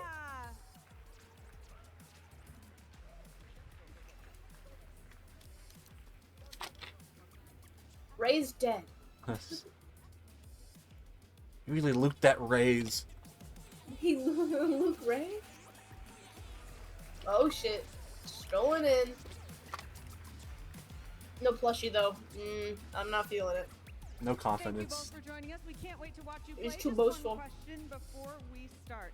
We've seen you play in regionals before. We know a little bit what to expect from you, Luke. What can we expect here in this match in the World Championships? Helping hand Draco Meteor. Nice, very specific. Thank you, Luke. And what can we expect No, you heard me. here in this match from you? これからの試合はどんな感じになるかと思いますか？どういうようなことを見てる方からは予想すればいいでしょうか？わからないけれど、自分自身の力を全力で出し切りたいと思います。I have no idea what you should all expect to see, but I'm just gonna give it my all and do my very best. That's all we can ask, Ray. Thank you so much. Let's hear Oh, one more iconic. big round of applause. Yeah. Not giving anything away. You can head to your tables. Thank you so much. We can't wait to watch you play. Casters, let's get into this match. Love having the opportunity to hear from our players ahead of the match, and I love the varied responses coming out here, helping Draco Meteors. All right, a little spoiler of what to The come meteor. here, but Helping hand Draco It'll Meteor. be especially intriguing to see whereabouts he wants to be going with his strategy for this match, because there's a couple of different ways to really approach this. This restricted he has on his end can really go a variety of ways, but you know that you're looking for heavy damage. This could be such an intense match. Yeah, very intense. I think you nail it there, Sierra, with the Calyrex being the one option that Ray's got on his side of the field. Does have access to being able to set. I didn't even see their teams. Did they show them? They should soon. I just hear them talking about it. I'm like, we talking Calyrex. What do you mean he's here? I mean, Calyrex is like one of the main staples within stuff at the He a moment. bitch. He a bitch. I know Wolfie had Shadow Rider. You know who I had Wolfie had? Incineroar. Oh. So I'm very It was intrigued. stupid anyway. Once we get into this match, That was the most what road heartbreaking. they opt to go down I for. love that tweet from I think his username is Max I Boost. want to wait till they got the headsets and to really dive into this. Stupid There's anyway. two really big ways that you can approach Stupid this anyway. matchup, and Ocean, it's I one or love the you. other to really kind of respond to see If I ever do the Worlds, I want to do a Goldango. that's on. I And think just you're have a gonna whole have Goldango like very different fit. ways you can go about Then it's this. just like Oh, I lose and it's in the trash can me walking away like the Spider-Man image. It's just stupid. You're stupid. I didn't want to do it. It was just a bet. I didn't want to do it. To pull in any of those threatening things that could come from Luke's side of the field, like that Miraidon, for instance, and allow that nasty plot to be set up. I would just pull up with the fursuit. Enables Offset everybody. Calyrex to just be that really Put on the dominant edge. side of the field. Vaporeon Or fursuit. the Incineroar No. potentially bring the Rillaboom as another Espeon. option where you could bring that as True. well. but that's Those specific fursuits that are like the Japanese mascot ones. Ooh, Oh, yeah. okay. Bungus. Amungus, yeah. Grimmsnarl? Ooh. Attacking moves, but it's also going to Damn. benefit Ooh, the fact comparing that some the Amoonguss is unique. on the opposite side of the field. It is threatening with that spawn as long as the electric. It has some pretty unique taste in there. See, You got, the fact that you know, Luke does Urshifu have for these sure. damaging output options to make sure you can It's like match and out-damage Ray. Rillaboom, Urshifu, Incineroar, Regional are the musts for any same as even like Miraidon. Luke knows you cannot allow these setups when you're. And for Raffarik, I've seen some usage, and it looks like. Yeah. I think he understands the importance of not giving any wiggle room over to Ray. Yeah, definitely, and I think that's a big important thing. I think the one thing would you look at with that Amoonguss though is its terror typing. You can't freely throw Draco Meteors out like he's talking about when you're looking at the terrestrialization on that Amoonguss. But before we get in any further with the teams, Entei's surprising for me. Accomplishments from our players. Yeah, that is pretty Both interesting. relatively Okay, well, I hope he brings which it. I think is really cool. So we'll start talking about Ray first. So Yeah, the top wow. 64, we look into the qualification, and I love this, but Ray has been just playing since Scarlet and Violet. So that is such a big testament to the type of player that you're going to be, that jumping into this new game and new generation, that this is going to be the type of performances that you put up. Yeah, incredible to know that you've only just recently come into this game and you're already on the stage at the World Championships in a final. For Luca, that's crazy. That is regional win in It's wild. As a top 8 in the Vancouver Regional Championships from earlier this year. Vancouver. Only started very recently into the Pokemon scene in 2022. Talking Yeah, Fairy Taros or Dragobus doesn't do shit. Rage Powder. Looking at the other options Oh. we got the double grass here, the Rillaboom and the Incineroar. Terra You do have to be worried for of Urshifu. Armortail to stop the Oh fake yeah, outs, but the stellar. Rillaboom does still And have Focus Sash. really good utility in that grassy surge. That's a weird No one. No one is choice spec either, or choice like banded. Yeah. Rocky Helmet, that's pretty solid. And Regenerator, if he keeps switching it out, that Homungus is gonna be a pain to kill. In this match, and the thing with Spell the grassy tag? terrain as well is you can overwrite that electric terrain, and it enables that. I just fucked up these pizza rolls sitting here. Inside the field, which is really useful. The other thing to note as well is that Incineroar Covert does have Cloak. that I don't know what that taunt one and the is. Covert Cloak, so it's able to not really Ow. worry too much about maybe the Iron Hands on the opposite side of the field with that fake out where it has a free taunt into those things like the Amoonguss and things like that that could be a bit threatening. Wow. Honestly, I'm rooting for Ray on this. You know, I spent points on Luke. Very reminiscent of that treasure hunt that you do at the beginning of the story. And Both of these are. what's gonna I mean, be I a can't. treasure Both of world. these are. Hopefully is about to add maybe something new to that It's hard to like collection. pick one who to World root for, but it's like. so Yeah. to see how that will turn out. But a worthy opponent sitting on the And other you end. see- We talked about that regional win, kicking the season off strong and potentially ending it off even stronger. Miraidon, the restricted of choice. Choice pick And when we look at its corner Miraidon. options, Grimmsnarl is a nice popular one. Also, to carry Stella with this green. Urshifu. That But the seems to Entei be is the something that we exact haven't same one necessarily almost. seen the most Yeah. of, but definitely For offering Electric a lot in this Electric match. Seed? Yeah, especially with that Ter- normal electric terror typing terrain? that's got there and a little bit different maybe. Ooh, than electric inside that terrain we've can be seen in the nasty with past Iron where Hands and its Miraidon. common item is that choice band, but we've seen Luke opt for the life orb, and that also offers up. So let's get the Cork option Drive to there protect plus the life Miraidon maybe on its reduce hard-on the engine. supporting Pokemon and allow it to be enabled a bit Look, further. Grimmsnarl has some not go good down a predictive wing these axis at. and we have to You switch know, it out light so screen, quickly. reflect. This is such an impressive Can he get the statistic. 13-0? Undefeated I kind of hope all the not. way to I'm just the kidding. finals.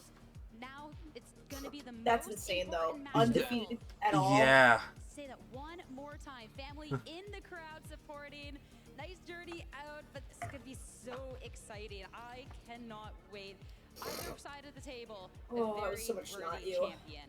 Yeah, exactly that, and both players, like Not I've rest. already mentioned, have done incredibly well rest. to just get to this Chair. point, but I don't think that's enough for these players. I'd say Miku One in the thing chair to again. do, gotta Miku take it Daiya. one step further Miku and claim Daiya. that championship I brought for themselves. Incineroar. Both players have the opportunity to do. We've kind of covered and touched upon some of the things that these players will be trying to go for in these matches, but the important Pokemon, I think, for both players, the Urshifu could be really important for Luke, could also be more important on Ray's side of the field because of how important that Entei is on Luke's side and how excited he is about that Pokemon in general, how much it feels like it's going to It's be Entei, something that you motherfucker. can utilize. There's not an A. That Calyrex take It's Terastallization, Entei. not There's really no A worry in about it. those Astral Barrages, so then you're looking at something like Take these Urshifu bitches. as a way to remove that as quick as possible. Luke's team Hi, is full of threats, though. Byaco. Focus too Byaco close in and chat. Oh onto my the god. inside. Hi, And Byaco. all of a sudden, this Hi, Miraidon is left to Byaco. Electro Drift How's it in the face going? of Luke's own We're Are you watching winning? World. fire back. Are you So winning? this was going to be so intense to see what these trainers want to lead with, because that's going to be the biggest road for what they have He to came lay into down both our heading chats. down this championship How nice of them. series. It How is time kind. to How start benevolent. getting underway with the first match here in our senior world champions match. Cannot wait to see how this is going to be going down. The leads. We're going to see Miraidon up Shaking in my boots. It's going to be the partner opposite. And Calyrex, Farigiraf. making the noise. Let's get to Calyrex it. and Yeah, it's a Urshifu. really aggressive start here from Luke, going with that Miraidon straight out of the gate. It's going to pressure both that Calyrex with this electric train being set up, and more importantly, that Urshifu. It has Byaco. But the Urshifu on Ray's side, not We're in a good mood easily today. pressured, We're in a because good it is gonna mood. be It's able to get an Worlds. attack off. It does have that focus sash as it's held out. We're feeling kind. We're feeling generous. Yeah. Onto something like that Farigiraf. You can't say the same for the Calyrex though. Tomorrow, That's the though. actual barrage, but I can't say Mancala? the same. To Mancala? not really going to be really. I hope you're having a good night, Byaco. Oh, yeah. In a position where it can get a fun. nasty plot off. It is pretty risky. Can you take an attack from this? I just woke up like an hour or So two we're not ago. gonna test it I've out. been That will up. be the protect. Make sure you can scout out I'm what the tired. surrounding is closing and does Yeah. as Urshifu also detecting. Luke had spoken the about double how there's gonna protecting. be these helping hat Draco meteors, but the Volt Switch, an attempt to reposition. You'll have another opportunity on that next turn. Foul play. It would be the double up. Try and get as much damage to be starting off. Yeah, there's a bit risky there because you could maybe see the Farigiraf go for a trick room if you're expecting to get that Volt Switch off with the Miraidon, but not looking into that, just wanting to chase after that Calyrex as soon as possible. The nice thing now is that Ray does Who do you want to have an win? idea I don't know. that I'm not. Miraidon's locked into. It is I'm tossed first lock, up. so it has to Yeah, lock in. I On like- one hand, undefeated Volt Switch, champion, does he go for 13 that? games. Maybe that's Other something hand, that Ray can take advantage of. Ray's a newcomer. Ray's a completely newcomer. Only started in Scarlet and Violet, and is only played in that sort of TCG. But Luke has brought an Entei, and I'm really intrigued. Luke has Ooh, slash. hit that 13-0. Yeah, I want to see him almost hit at least 14, you know what I mean? Yeah. It's hard to pick. Wolfie ain't here, so Wolfie and Pachirisu Man ain't here, so I don't have one that I care about. Wolfie ain't here. Oh, get out of here! Put him away! Alright. Seriously, I clip that. Wolfie ain't here. Now, if Luke does have that Entei in the back, this is a huge move for him. Yes, he's taken a bit of damage from the Astro. Entei, oh my god. There's not been that Grim Nair boost, which is great. Nothing's been knocked out. You've still got all your Pokemon, and you've removed that big threat to the Entei. Wasn't Wolfie doing well? I think so. Wolfie was doing pretty good, wasn't he? He was pretty good, but like he was about to reach the top 32, but knocked out. Yeah. Stupid anyway. Whoa, Chen image. Stupid anyway. I think Pachirisu guy, I forget his name unfortunately, got top 32 as well. So even that's still like decently That's good. still, oh yeah, that's really good. Getting into a actual like getting to Worlds. Period. Point blank. Yeah. You can't just willy nilly join Worlds. I got a job interview set up, so I won't be jobless soon, hopefully. I got things happening. I got things happening. Principally. We could all go to Worlds. We could all go to Worlds. We're all going to Worlds next year, actually. There's 6 shadows at the end. Call me Kai for the way I'm about to bomb this tournament. Sure. Was fun, guys. I could go to Worlds. We could go to Worlds. I would want to. The thing is, like, knowing the meta is always annoying because, like, I just want to bring Pokemon that I think would do good with some general defense, you know? Yeah, but it's I don't like, want to have to overanalyze my opponent, but you have to. Meta is very like. There's the Terra. yeah, it's like even if you do go to Worlds and you want to have fun, you still use those meta Pokemon, those up-to-date Pokemon. Yeah. I just want to use Contrary Superior. At least when it comes to the VGC itself, TCG is a whole Oh, yeah, thing. TCG is whole different. I was rooted and hauling when I saw Goldango when I turned on stream yesterday. Like for the first match, I was like, "Oh my boy," and he lost. I went, "This is stupid."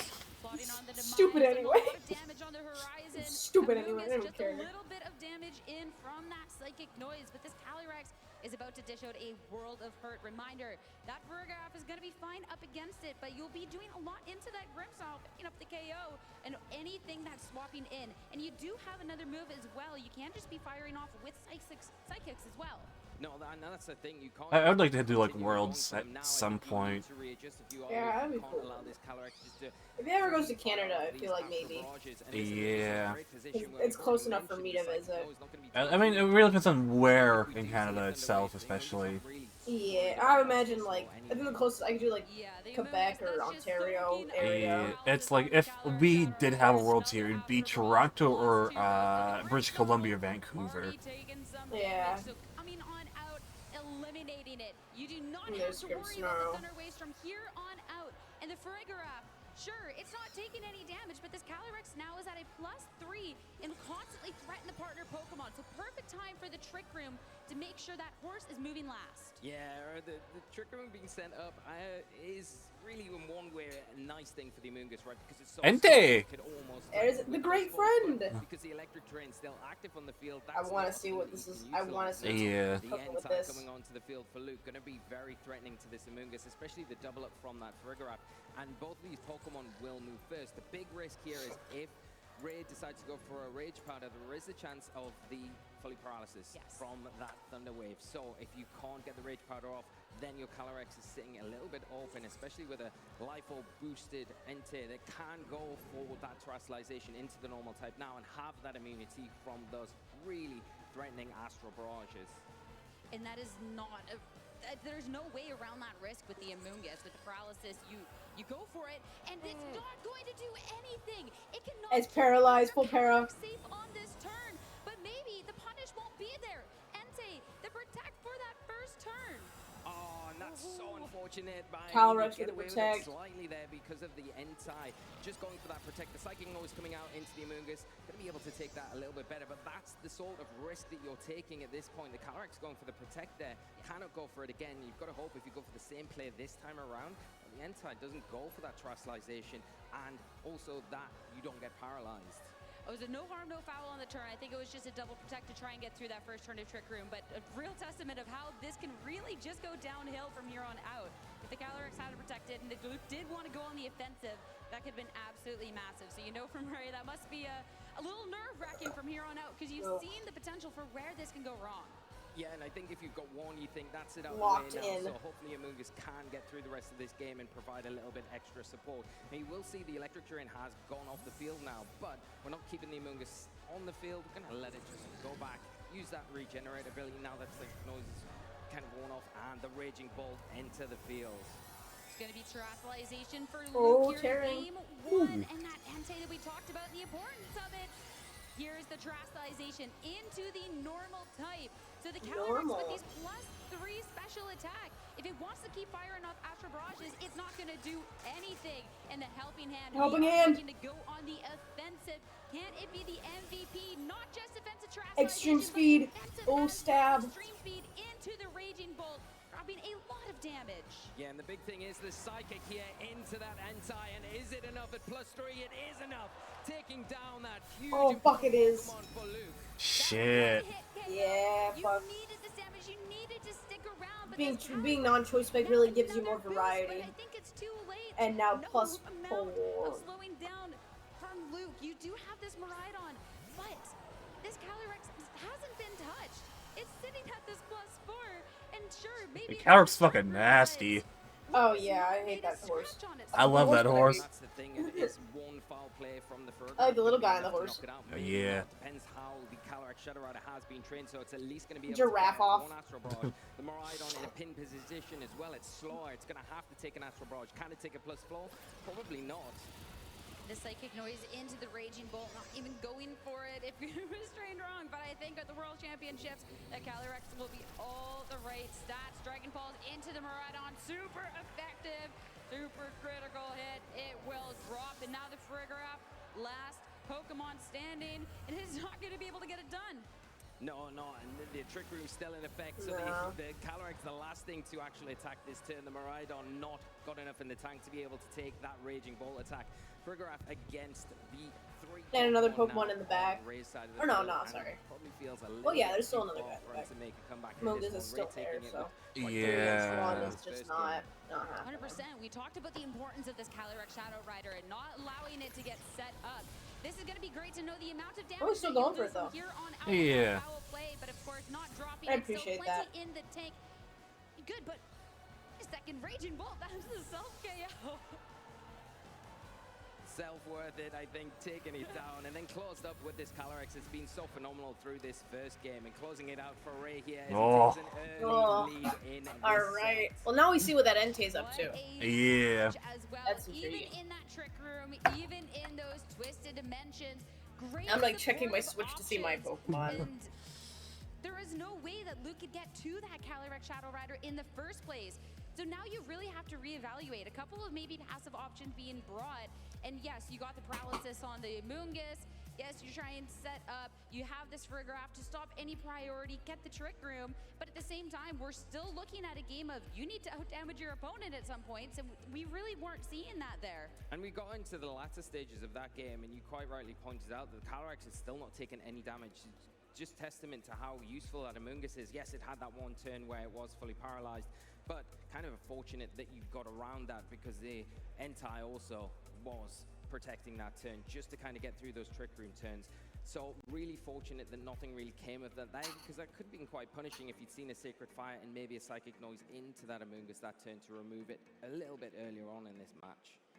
And the Entei, when you're looking at this Pokemon that could be dealing so much damage, not really the opportunity to do much once it finally did hit the field. Dunsparce. If Alright, I I want hate extreme Dunsparce, speed, the Raging Bolt being brought to the battle is not going to Jelly be felt by birds, that. obviously. And then, The sure, the Luzo, Terastallization seems great, but being able to just go for these single like target that guy. attacks at that point from this Calyrex Oh, Shadow Applin! Rider, Oh? that immunity doesn't matter anymore. It still has these other attacking ways. wait. So Luke, it's I going wanna to see if I be, can get an Applin. you have to be careful in this next match, and I'm expecting something maybe a little bit more aggressive coming out. Yeah, I think the one thing is to go for the Hydrapple. Terastallization maybe and get that. I should down do a bit Applin hunt at earlier, some because point. If you can get it out a bit earlier and prevent. I gotta get like fucking 5 of those things.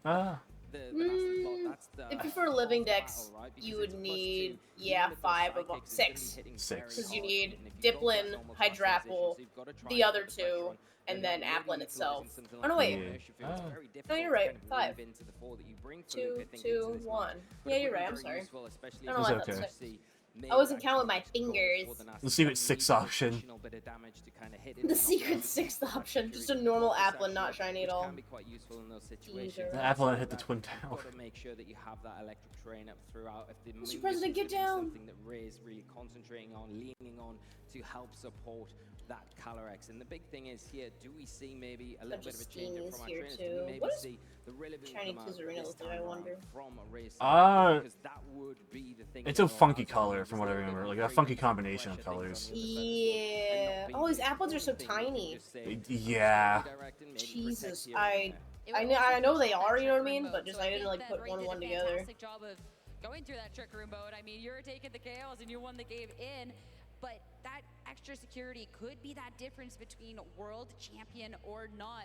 It's World gonna be Luke champion? to respond though, and I'm hoping to see a little World bit champ more difference? aggression here. Don't let Ray have This is all a Wolfie the fun reference? here as we hop right back I was into gonna change it game into number the 2. Wolfie Frigoraph P. Jobs thrown it on trilogy the for a opposing moment. end. It'll be the Amoonguss to support the World champ Calyrex Shadow difference? Rider. Yeah, the World electric champ train difference? coming out, World we've champ already talked difference. about it. It is going to give you that alleviation against the Killing small those threat from the Applins. Amoonguss, but it is still a threat at the end of the day because it is going to be able to redirect. It frees gonna up lock the him in. Calyrex to go for that nasty plot here. The Frigoraph obviously gets the Psychics, the boost in this situation. The defense boost isn't really going to be too useful, and you've got to try and weave some way about getting the Amoonguss off the field as soon as possible and going for that foul play, which is doing good damage into that Calyrex. If you can get maybe some sort of damage off early on Luke's side of the field onto that Calyrex, it's half the battle. If you do think that there is the possibility of Rillaboom, which is great, and bringing the Entei Oh, out Entei. earlier in the match Entei will back be able to again? pressure on this Yeah. next turn as when The you're staring down a protecting choice lock Pokemon Calyrex. on the opposing end, I'm not necessarily too surprised to see Protect coming out from both Double Protect, Pokemon okay. on Ray's side of the field. This Yeah, I feel like it would be like good, and now a good counter to Amoonguss. Yeah, and it's a nice Yeah, patient it really play here from is. Ray. And then with Again, normal, you it's a probably want to pretty start good out counter with to that Marauder Calyrex. locked into, and then it just next turn going in after that decision's been made. But Luke making a really nice Hi, play here, Todd. not locking Good into morning. the Volt Switch because morning, Todd. maybe the Protect is coming out from both Good these morning. Pokemon, hard switching into the Entei, and now it's in a position Horse. where it is going to be able to What the trust horse have doing? that pure immunity Peter. from the Astral Barrage because of the You normal wanna come up typing, here? and then You wanna starts watch to pressure Worlds? that Amoonguss. It has just You protected. wanna watch Worlds Now, with if me? you are No? red, do you have Okay. something in the back that you could He switch hates Fuck Worlds. them. from the Amoonguss? And Fuck if you them. are going down that route, it does He leave hates the Calyrex a me. little bit vulnerable in that No. situation, where if a foul play He comes hates down, everybody. you don't have that Rage Powder support, you're going to be taking heavy damage. Yeah, Ray definitely has a couple of Pokemon that would be able to take a Sacred Fire better, but no swap and helping hand. This Entei, this could be a lot of damage, and we'll be going straight into the Amoonguss as no terrestrialization will be taking the full force of this hit.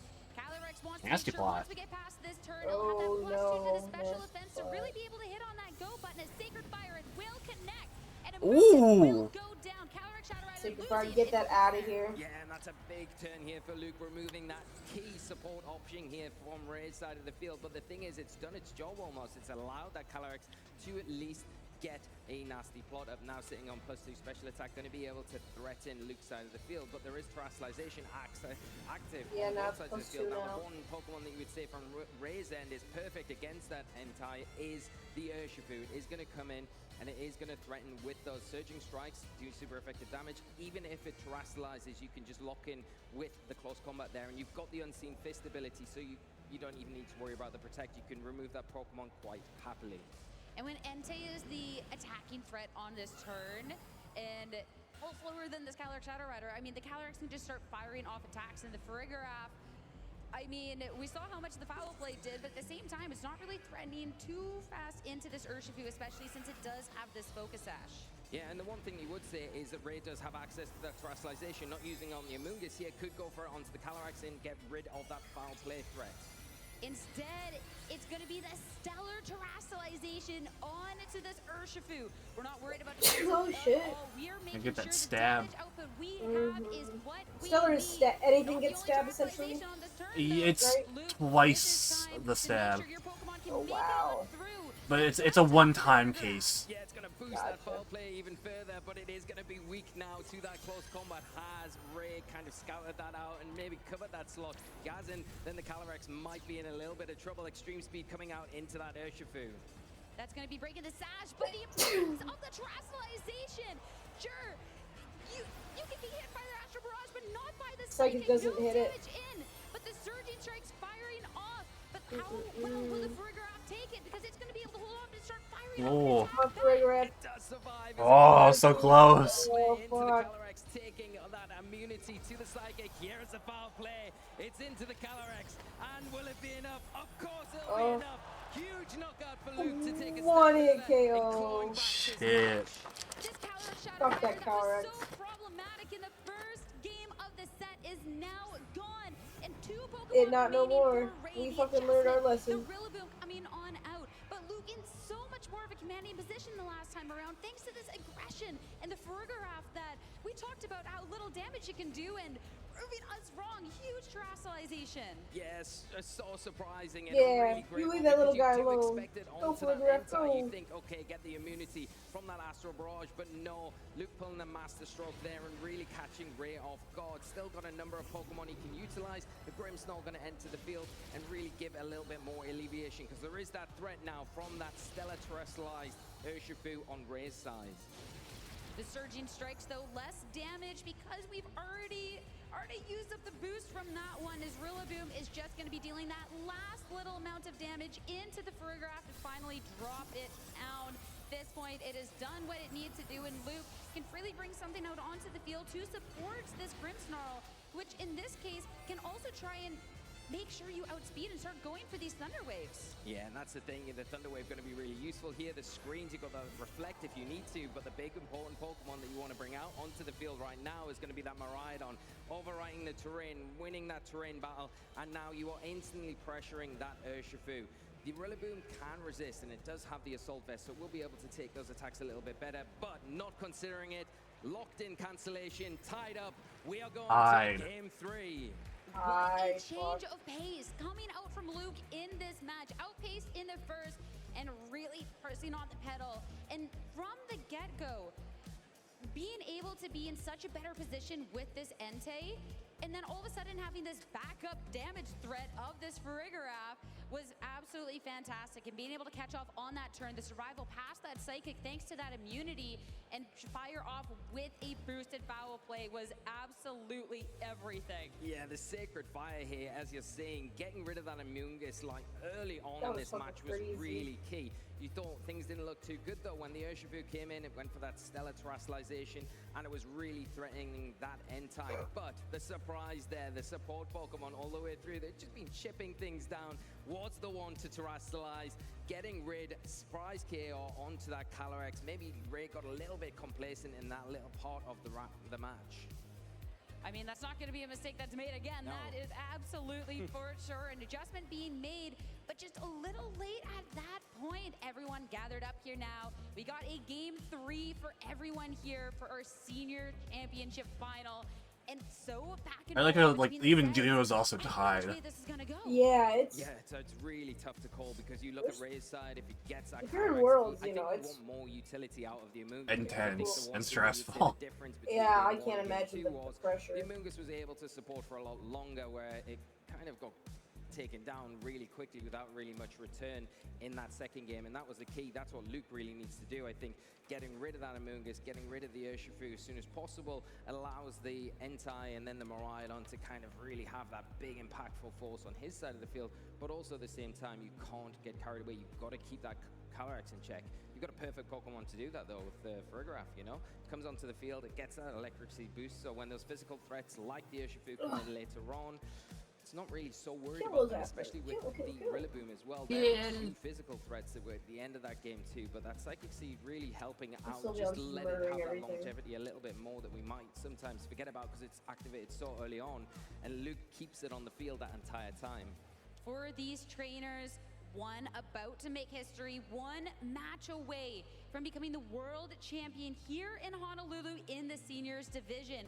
For Ray, a testament to the skill in the Scarlet and Violet era. And for Luke, the final way to be ending off his time in seniors. Let's make some noise and get into game 3 here. Adjustments. Calyrex next to the Urshifu, Farigiraf, Miraidon yet again for Luke. Yeah, nice adjustment here. Again, going from that Amoongus into the Urshifu here. You've got that immediate damage. If you are the Calyrex, if you are the Urshifu and raise that the field, you maybe protect that Calyrex here, maybe protect the Urshifu here. What the Miraidon's going to do again, or do you try and play into that, maybe expecting Luke to expect that from your side of the field, switch that Miraidon out, maybe go after that Farigiraf because of how threatening it was in that second game. Remove that from the field, you remove the Armor Tail, you kind of free up some of your more options where you've got access to those priority attacks as well. You don't need to worry about the Trick Room either, so your Calyrex can breathe a little sigh of release when that Pokemon has gone down. Every match so far, we have seen the double protect on this first turn, but Ray is going to go on the offensive. Astral Barrage, nothing into the Farigiraf, damage into immediately the into it. Follow up, but it's going to be a great avoided! Into the oh my god! That could have been everything, but oh! Oh! And that's out. Meow, meow. So unfortunate for Luke. Oh, out. Oh my god. And then the focus ban. Huge advantage because of that miss and because he's been brave and not protecting that first turn, going for pure damage. Yeah. The bounce back you have to have from that. Losing the restricted on the first turn, you can't come back from that. If you have something like the update, there is possibilities, but absolutely devastating. This is going to be an uphill battle from this point on. And the Calyrex, it has not been damaged whatsoever. So even if the Entei does target into the Urshifu here to take it down, the Calyrex will be able to respond. Who we cheering for? No clue. We're both I'm here for Ray, just for the underdog story. Yeah, Ray started in the just in Scarlet and Violet, no other prior ones. Baloo's got a 13 score, but I think Ray's gonna take this. Hopefully, yeah. I think Ray's gonna take this. Miraidon off is big, even though Urshifu is pretty low.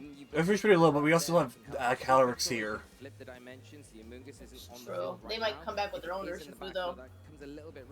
It's really, we'll have to see. It's just too early. The turn 1 is so strong. We're only in like turn 2. We saw that foul play coming out from that that nasty foul plays back up. Ooh. Extreme P, just get it off. What's it gonna be? What's it gonna be? Psychic comes out into Entei. This is going to be the moment, Mo. And special defense drop. Into this match, and it will be that foul play. Took the KO last Oh! Oh my god. One hit KO. That thing is so fucking strong. Fuck! Shit! Fuck.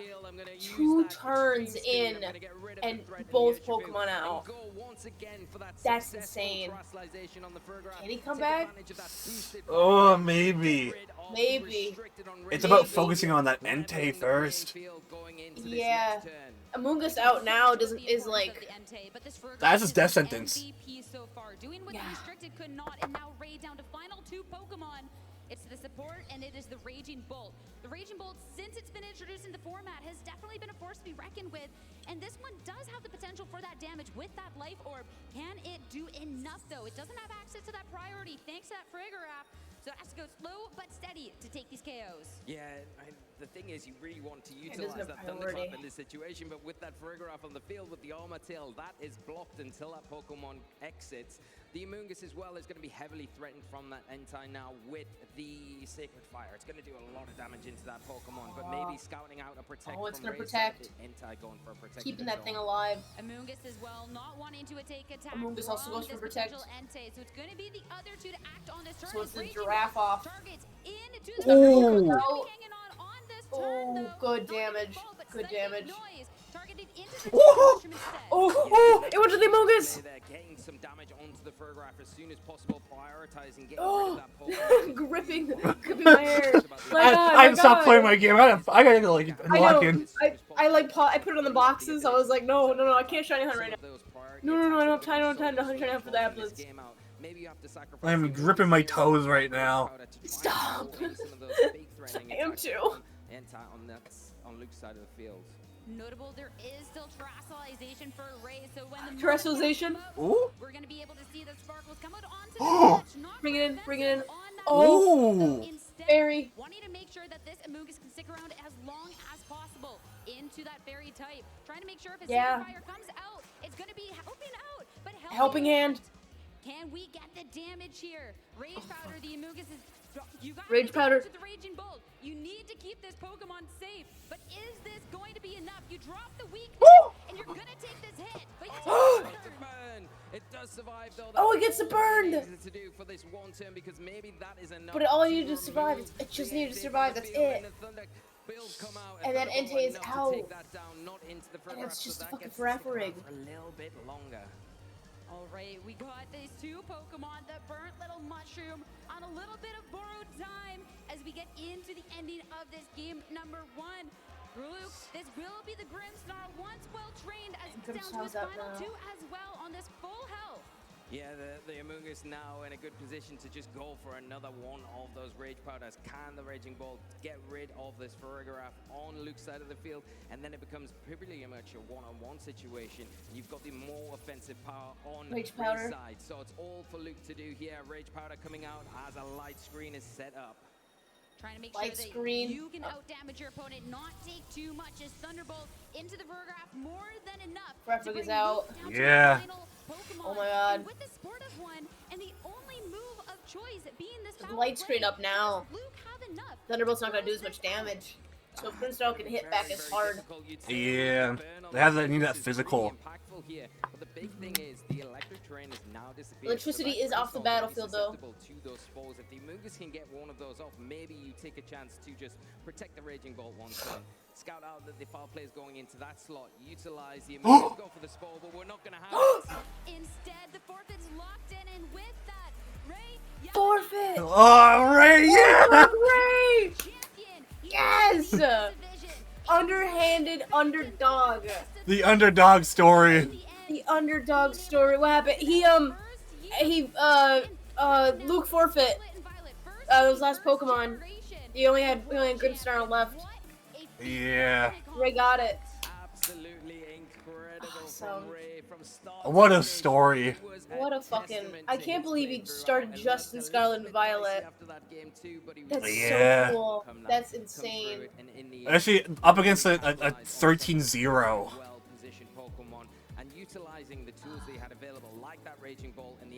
My stomach did flips. I'm like holding him, like, oh, Yeah. I'm locked in. I'm locked in. Oh yeah, Pokemon. Yeah. Huge congratulations. Oh, then I'm getting a shiny apple. Honestly, that was. Yeah, both of them played so well. It could have gone both ways. Yeah, there was like. World champion. The biggest of congratulations to Ray, and I mean. Ray had spoken about this being a tough tournament through and through, and Luke made him work for it in the finals, that's for sure. Well, shit, it's World. Yeah.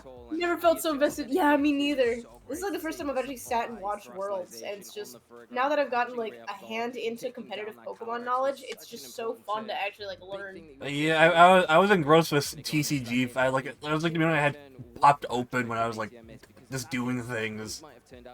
Now it's just so, it's a whole another world of Pokemon almost, you know? Yeah, it's like, I know we watched a bit of it last year, mainly for the announcements.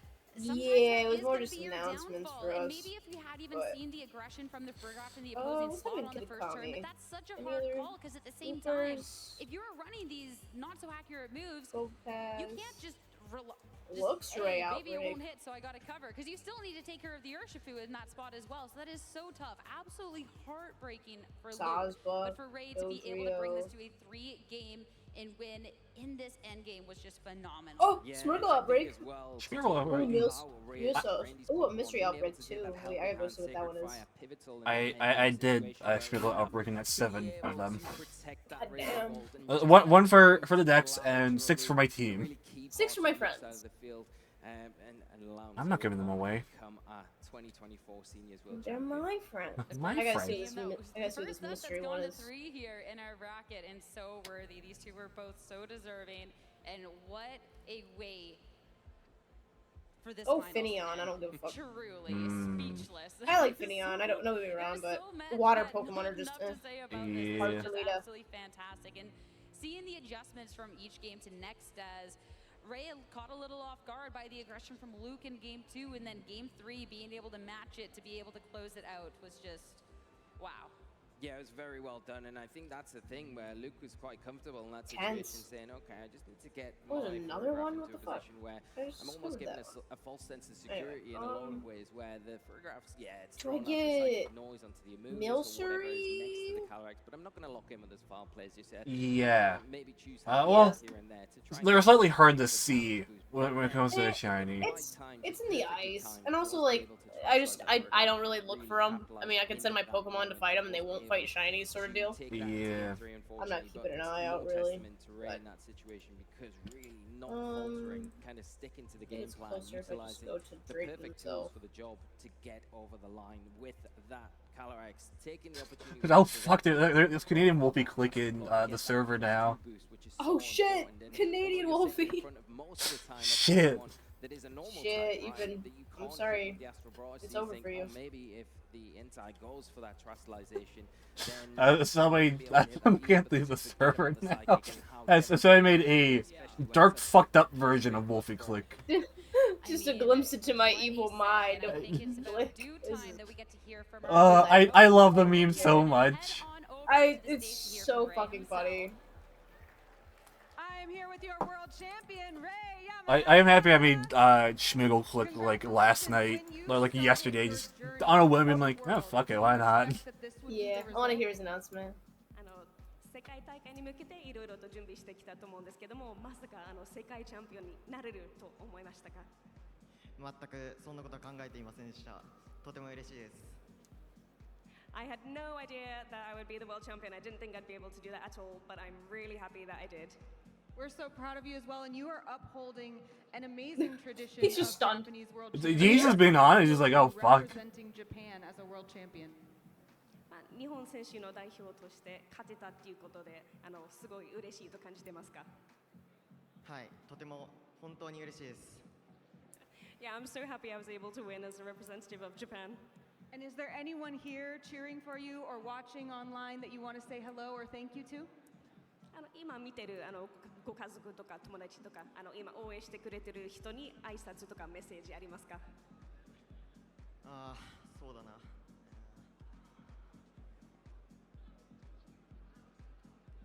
応援してくれた人たちに感謝しかないし、これからも頑張っていきたいと思います。I have nothing but gratitude for everyone who supported me on this journey so far, and I will keep doing my best in future as well. Thank you so much.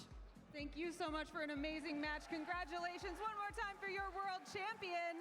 The Soda now got me. I was like, oh no, buddy. Yeah, you had to think really hard about that. Like, They didn't say anyone else. I don't know if anyone specifically came out for him. What a phenomenal couple I'm here of for you. finals we have had so far. We're here for you. We're here for you, bud. We still have one more to show you. My name is Rosemary Kelly, and I'm joined by Lou Aktosh Chromie, and we are so excited to bring you the Masters Finals for the video game here at the 2024 Pokémon World Championships. We only have one more champion left to crown here at the 2024 Pokémon World Championships. It has been an incredible weekend last of one. competition. Yeah. All the amazing games we have here. But now it is time for the Masters Division on the video game side of things. And if you've been enjoying the action that we've had here so far, then make sure that you are signed up to get notifications. You can do that by scanning this QR code to get some email updates. Make sure you subscribe and make sure that you are all in the know about what upcoming Pokemon events and live streams and all the good stuff at the Pokemon Center you have coming your way. You definitely want to stay informed of all of that epic Okay. action. And Bless speaking you. of action, the top cut that has gone through for these Masters Division players has been incredible. So let's take a refresher at the all top Masters. bracket and how things have shaped up for our players. You can see our finalists Lucas here. Ceribelli and Ishigaki Yuta and Ishigaki. Luca Ceribelli being able to be one step away from the Ceribelli. world champion. What's amazing about this top cut bracket as well is we actually only had one player that have found themselves in a top 8 of a world championships before, and that was Michael Kelshi. Looked so good being able to make it into that semifinals. On the Patrick, you get beat by Luca? I believe so. I do believe so, yeah. It's so close. So close. Semifinals is still so good. Top 8 even. Yeah. Getting into this. The knockoff Rayquaza toy, that's our friend. He's so happy. That's our goat. That's Smiling Rayquaza. I love Smiling Rayquaza. Bootleg Rayquaza. Turn that the fuck. Jump scare. I hate it. Every time I do, I just jump scare. Oh, so scary. Hello, Smiling Rayquaza. Wolfie! Yeah, fucking Horace made a Wolfie. Hey guys, it's me, Wolfie. Wolfie! World champ difference. World champ difference. How do you feel about Wo-Chen? He cool. He cool. It speaks. I love this. It's so stupid. It's so good. Oh, Luca's image is so silly. The fucking plume. And the Mungus. The Mungus. The goat. Does just show the journey that all these players have been through. And even though there are just 2 remaining, we've got to also kind of credit and remember all the players that battled them along the way to be here and earned their place at the World Championships. I mean, that's a great point because we had 694 Masters Division trainers enter into the competition on the very first day on Friday. And the fact that it's just going to be Luca and Yuta left, that is a testament to itself. This was the biggest world championships we have ever had. That's crazy. And it's also the very 600 first we've now ever down had with to a single restricted rule set. You've gotten a chance already to see how that has played out for the juniors and the seniors division. But just in case you're tuning in for the first time, it means that we've got one very powerful Pokemon on either side that a lot of these teams have been created around. And it was a hot topic of discussion, right? You know, which single restricted is going to be the champion at the end of the day. And a lot of people were obviously talking about Shadow Rider Calyrex that we just saw in the seniors division as well, and we're kind of rocking the fit a little bit for that Pokemon choice, but it's not to be for the Masters division. That restricted Pokemon is either going to be Miraidon or it's going to be the Ice Rider Calyrex. And both of those Pokemon have definitely been towards the forefront of what we would consider the meta heading into this event. Ice Rider Calyrex, Oops, I would've done sparse. very consistent. Hold up, This is Gludango. what that it can have. I mean, Gludango is still viable within like these topping ranks. Oh yeah, Which absolutely. I want to, if I do make a competitive team, I want one on my team. Yeah, I could honestly fuck around with the Dunsparce too. Rapid Spinner gets rid of like terrains and shit, spikes. Yeah. Those spikes don't really seem to be much. I don't see a lot of stealth drops and spikes anymore. Terrain has sort of replaced that. There's a lot of like removing for them that I feel like people have just kind of opted out for it now. It's too easy to get rid of. Yeah, rapid spin. You've got all sorts of moves, but it's still good. Stealth rock especially if you have a team weak to rock. Huge chip damage. It's going to be a clash of the titans between not only the Pokemon, but two very esteemed Pokemon trainers as well today. Even though we kind of expected to see Miraidon and Ice Rider Calyrex both towards the top tables of our competition, I think what's been so unique to watch is just how all of our trainers actually approached how to build around that. For Miraidon teams, in the past couple of weeks, we've really started to everyone builds around one Pokemon. Yeah. Like Whimsicott. It's like I'll pick like 2 Pokemon I want like aces as, and then you have like 2 supports or a deal. A bit more predictable. You always want to have sort of. It's like when we were playing Smog, and I like mainly had Lurantis and Superior as doing damage, with Breloom as like a sort of support, as well as Levani, who's so fast and can set up things. Yeah, I favorite Pokemon plus Incineroar. That's fair. That's fair. I do want to make a team around Dango at some point, at least learn how to. Yeah, absolutely. Really could. Next week, we play Showdown for 10 hours. No, 10 hours? Fine, just an hour, then Dress to Impress after. Just Impress for 9. Balance it out, you know? Yeah. We get really heated at each other in that first hour, then we just play Dress to Impress to cool down. We're like so mad, Joe, get quiet mad, where we're just like really not talking to them, we're like, just to impress? Yeah. Yeah. Such a nice bit of coverage that you can have too. And we've seen Miraidon be able to close out games, kind of similarly to what we see from Ice. I want to buy Pokemon cards. Shut up! Sorry! Gambling! I love gambling! I know, it's a problem. Well, you look away. Look at the camera. Wink. Shut up. To enabling those restricted Pokemon to shine in their signature roles on the team. I just want to see their team. I'm shaking in my boots. We need to know. Give me the information. I'm gonna go ice pop. Do I want to grab my last vanilla Coke? I think you could. Yeah. It's a special occasion. It was everywhere. Oh, yeah. It's so bulky, but now that it has a Quirk Drive and you get a chance to have that attack boost, it can also deal a significant amount of damage to shore up the matchups in a way that maybe the Miraidon can't necessarily do all by itself. But when it comes down to the Ice Rider Calyrex teams that we've seen, you know what's sort of the evolution there is you look at Ice Rider Calyrex, it's naturally very slow, like Iron Hand, but Ice Rider Calyrex nowadays doesn't necessarily always have to operate in Trick Room to actually be powerful.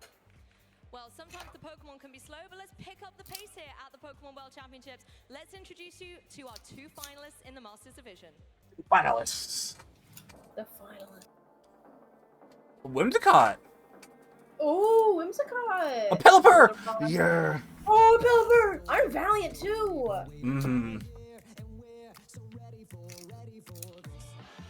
I mean, he wants to battle the theme for this year.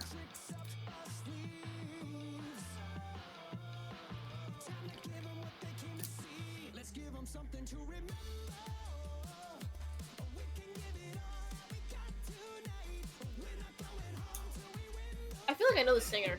His name wants to battle. Hmm? Nate wants to battle. Oh. Yeah. The same. Let's get right into your video game Masters Championship.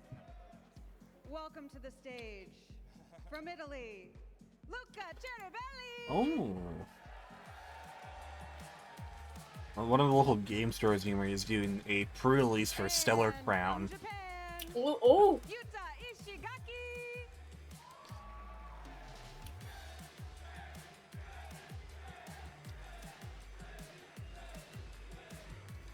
Dude, the fucking feeling of that being on stage must be electric. Yeah. How confident are you feeling?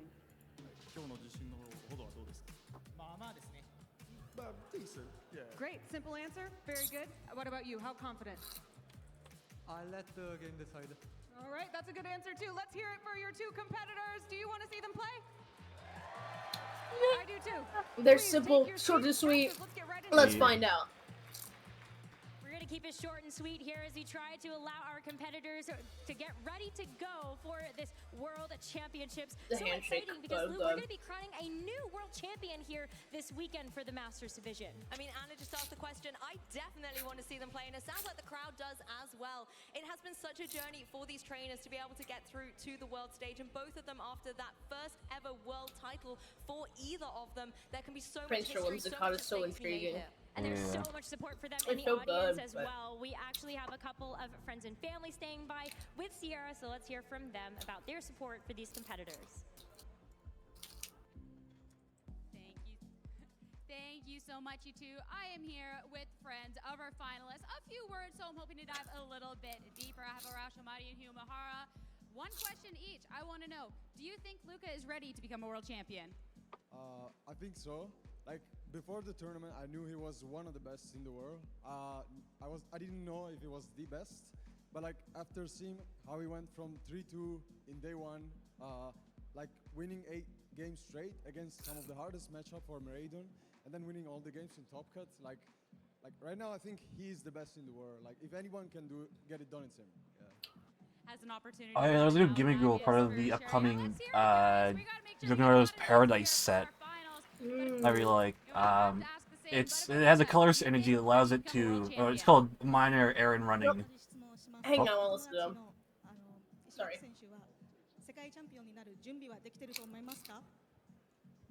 はい、本人に話を聞いた感じ、しっかり準備はできてるっぽいんで、みんなで応援して盛り上がっていきましょう。Yes, from what I heard from him, he's very prepared, and I hope that we can all support him and tell him to do his best. I cannot wait to get started with this finals. Let's not waste any more time and head back on over to our casters. Well, yeah. Thank you so much for those One of its attack was just like, it does nothing besides allows you to draw 2 basic energies, reveal them, put them into your hand, and then shuffle your deck. Oh. Which it seems really good for what I run. To see them here in the first place. On your left, you have Yuta Ishigaki, who came into this event with just so much experience playing the video game, over 10 plus years having actually played this game, and also came in as one of the favorites. 10 years, that's like, Exactly, so much consistency in recent Omega Ruby Alpha Sapphire. a decade of veteran experience that he's going to be able to pull off here Gen 6, and baby. remain composed on the world stage. His opponent, however, in the form of Luca, has a lot of accomplishments as well. If we just look at his world championship history back in the 2022 World Championships, he finished top 64. Then following Worlds in 23, finished in the top 32, and then has gone even further here in 24 to be at least second place. And who knows, in a matter of minutes, we might find out if he's going to get the #1 spot. But also more recently at the Bologna special event in Europe, was able to get second place. So he knows what it takes to be able to get to this point, but he also knows how it feels to get second. He wants to get first. Absolutely. Both of our trainers really looking forward to that world champion title. But Lou, who do you think is going to actually win this championship? Do you know what? I could have made this decision on an absolute coin flip. It is so close between both these competitors. Yuta has so much offensive pressure with the Pokemon choices on his team. But let's be honest, I got to be rooting for Europe here. Luca Cherrybelly, he's going to be the one for me. I was also on the fence about this one because I think there's so many different things that Luca can do in order to win this match, but right now the onus is on Yuta to really set the pace of this match, to try to throw Luca off his game, and if Yuta can just kind of go for the gold in those first couple of turns, he might just have the game outright. Plus, I am a lover of Miraidon, That so I love to Pelipper see really that here in nerfs the final. Fire Definitely one I'm Ogerpon gonna be keeping too. my eye on. It's one of the Yeah. newer Pokemon that we've been able to Potential play with Whimsicott. in Pokemon Scarlet and Pokemon Yeah. Violet as well, so it's nice to see it in its kind of first attempt gonna be here on fucking the world intense. stage and see It's gonna be what very Yeah, interesting. the Ice Rider Calyrex has been a little bit underrated as we've taken a look at maybe some of the online tournaments. Heading into this weekend as a lot of our trainers tried to prepare for the very best of the tournament. But now I think for Yuta, this has just Lock been into such Dial. an accomplished Pokemon for him. One thing though that Yuta has not faced yet, despite all of the preparation that he has put into this tournament, he has yet to face a Miraidon. Bless you. So this is going to be his very first experience in the entire tournament. Here are the finals. Isn't that wild that you can go through the whole Pokemon World Championships and this is the first time, I mean, better late than never, I guess, to face down against Miraidon. And he certainly does have some tools in his team composition to be able to deal with it. But just a little refresher as well of both of these contenders. You can see that they already have a lot of accomplishments on their roster, and as of today, they're going to be able to add one more.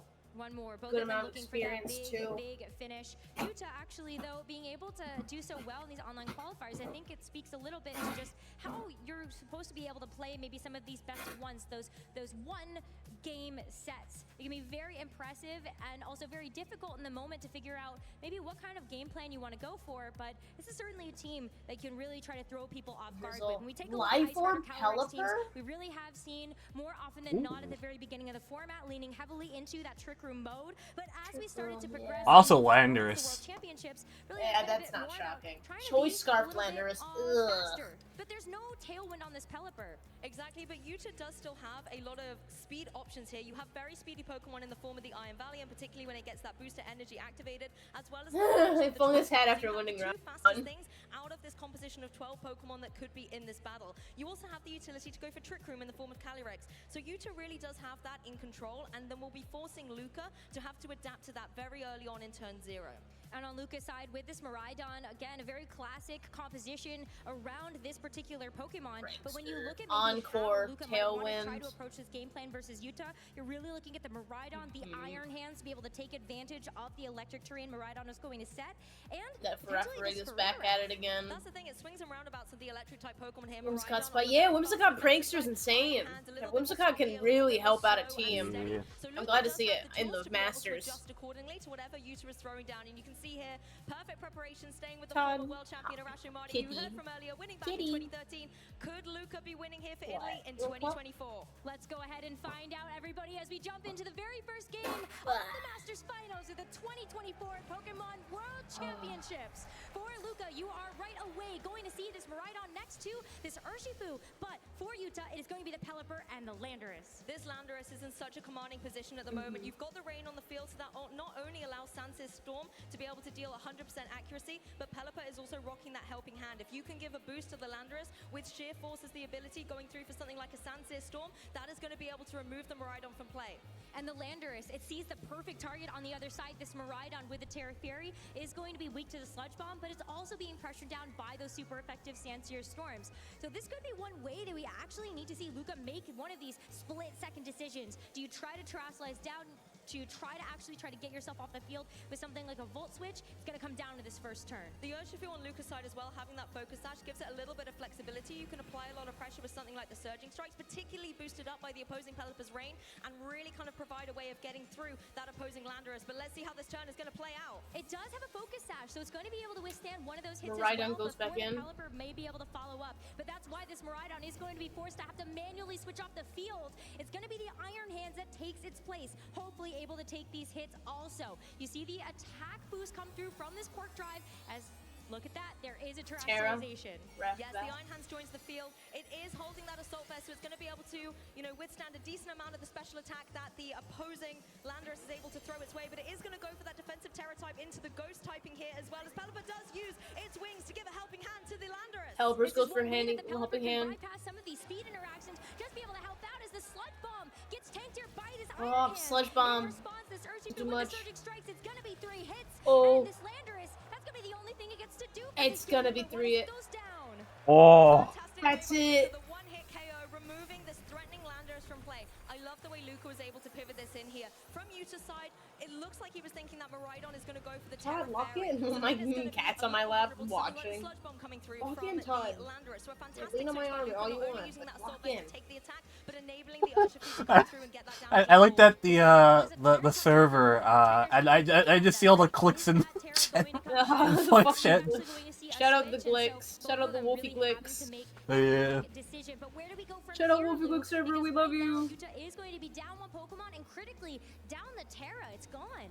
That's very true, and it's going to be interesting to see which Pokemon Yuta has in the back. If it is something like that Ice Rider Calyrex, you can start getting into a position where you might be able to set up the Trick Room and gain a little bit more momentum. Maybe Iron Valiant? We are going to see the Calyrex join the Nope, battle here now. Calyrex. This is your big offensive powerhouse, and again, you have the utility with something like the Pelipper to be able to go for a helping hand here, just to be able to boost up some extra damage, or at the same time, try and deal out some big damage with a Hurricane, because those do hurt, considering it's holding a life orb. Yeah, but the problem here is that because that Terra is gone, this Calyrex can't even go for defensive Terra with the Terra Grass. Maybe a little bit of good news for it is Luca is going back to in. remove the Urshifu from the field in favor of that Miraidon. So what Miraidon's coming back out. is going to happen on this next turn as you see the Hadron Engine activate once again, and Calyrex is also going to get out of there. It's a little bit of a bait here, actually, as Amoonguss joins the field. So we do see this kind of slower mode in the back that was kept for Yuta as the fake out comes through into that Amoonguss. Going to be able to retaliate with a little bit of Rocky Helmet as Pelipper does go for that Weather Ball. Is going to be bringing the Weather Ball attack down into Iron Hands, but not enough to get the knockout. The bulk there really prevailing for Iron Hands. Not quite enough, but now this Amoonguss is on the field. While it's not going to be able to go for something like the Spore because the Electric Terrain is active, none of these Pokemon will be able to get put to sleep. It does have the opportunity here to go for something like the Pollen Puff or the Clear Smog, just get a little bit of damage down, but it can also go for the Rage Powder if it wants to. That's what we see with going this back. Pelipper switching off the field. This is what Yuta wants, though. You want to make sure that you have the Calyrex next to the Amoonguss so you can provide that redirection to enable a safe setup with the Trick Room. But it's always a little risky switching in, and at least if the... Oh, it's going to be just the Draco Meteor straight out the blocks here into the Amoonguss. Draco Meteor.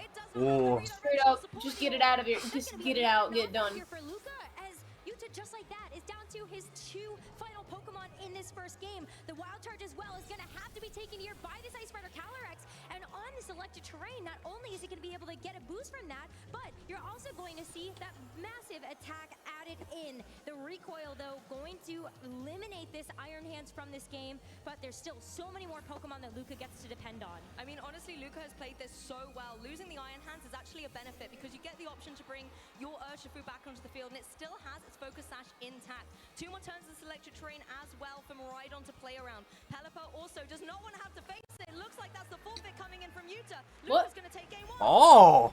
Forfeit already? Explosive start to this match as well. First, second turn. Wild. Very difficult decision there for both. I'm cheering for Luca just because he has his Whimsicott. That's fair, that's fair. Wow. Exactly. I think as well when you see the Pelipper in play. Also, I'm looking at Twitter right now, seeing people's reaction to the seniors when it's like, yeah, if he didn't miss that Draco Meteor, he probably would have won. Yeah, Luca won first round. Yuta just... Yeah. I kind of get it. The Pelipper can't really do much into his other Pokemon. But still. If this had been a Terra Fairy Miraidon on the opposing side, this would have been a knockout here for Yuta and would have already gained so much momentum. But Luca not enabling that. But I for just him switched here. out. Instead, What happened? Yuta forfeit, Yuta forfeited round 1, because there was nothing he could do. He had two support Pokemon basically to fight against, offensive Pokemon. Offensive Pokemon that had also hit 3. It was sort of just like a... forfeits happen often, at least like forfeits in like the first round. So it's not like he's out of the game, but the first round is to Luca. Best 2 out of 3. Yeah, and like next match could either have him lose or win. Yeah. So if he wins next one, then then we go into game 3. But if Luca takes this next one, that's it. That's Luca. Sometimes you just can't win. Yeah, it's kind of weird. It's kind of tricky. It's like some people see it to the end. Some people just kind of know when to give up, or like they just choose to. Especially with Pelipper, there really wasn't much he could do. It was 2 steals on the turn. Not much he could do there. Especially with Rain Up.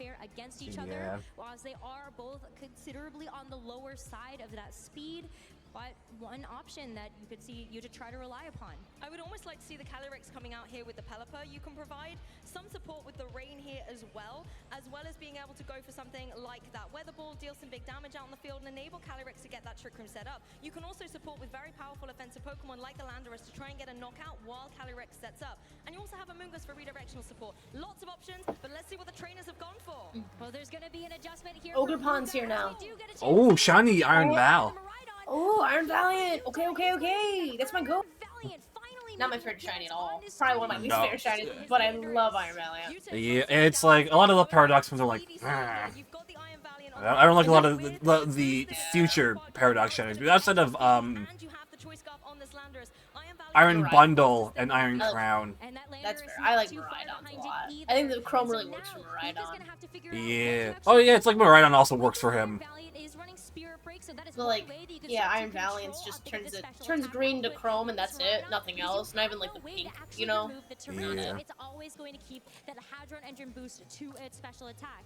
The other thing that you have though is if you really want to, you can consider trying to switch something in or go for coaching. There's a lot of options here for this Iron Valiant to provide in terms of support. It's going to be tempting to go for the Spirit Break though, to kind of force the Terrestrialization on the opposing Miraidon, but then Miraidon has Terra turn 1 support with from Luca. the Ogre Pond next to it to be able to provide that redirection. You do see the Terrestrialization come through though. It has been forced. There is no Dragon type on the field anymore. A pure Fairy type in the form of Miraidon here. Something like a Dazzling Gleam would deal a significant chunk of damage. Follow me! It's going to be some follow me, Ogre Pond. Ogre Pond just going to save it from taking a Spirit Break and luring its special attack. Well, the Spirit Break into the Ogre Pond is going to do just a little bit of damage. Is resisted though, and that special attack drop not going to matter on this physically offensive threat. But it is going to be the Sludge Bomb follow up that gets the knockout at the end of the day. Sludge Bomb into Ogre The Pond. most important thing is that this Miraidon is going to be alive and also with full HP. Ooh. Oh god. You've removed one big threat from the field, 2 out, as well as enabling 1 you turn. the opportunity to now adjust and switch up the bolt And position. also The Volt Switch complete will be able redirection. to come into fruition, but then because you have had that other partner removed, you can also bring a second Pokemon into play. It's going to be the Iron Hands. We know that Fake Out potential is on the field, as well as once again boosting up that Quark Drive and boosting the attack of the Iron Hands. Oh boy. We've got 2 future Paradox Pokemon in this match, but it's going to be Iron Hands that continues to prevail above all right now. Do you know what I wonder though, is if Yuta is now going to completely switch things up here. You went with the fast mode front and center, now you have the utility to bring in something slower from the back. It is that Calyrex Ice Rider, and you have the offensive pressure from something like the Landorus.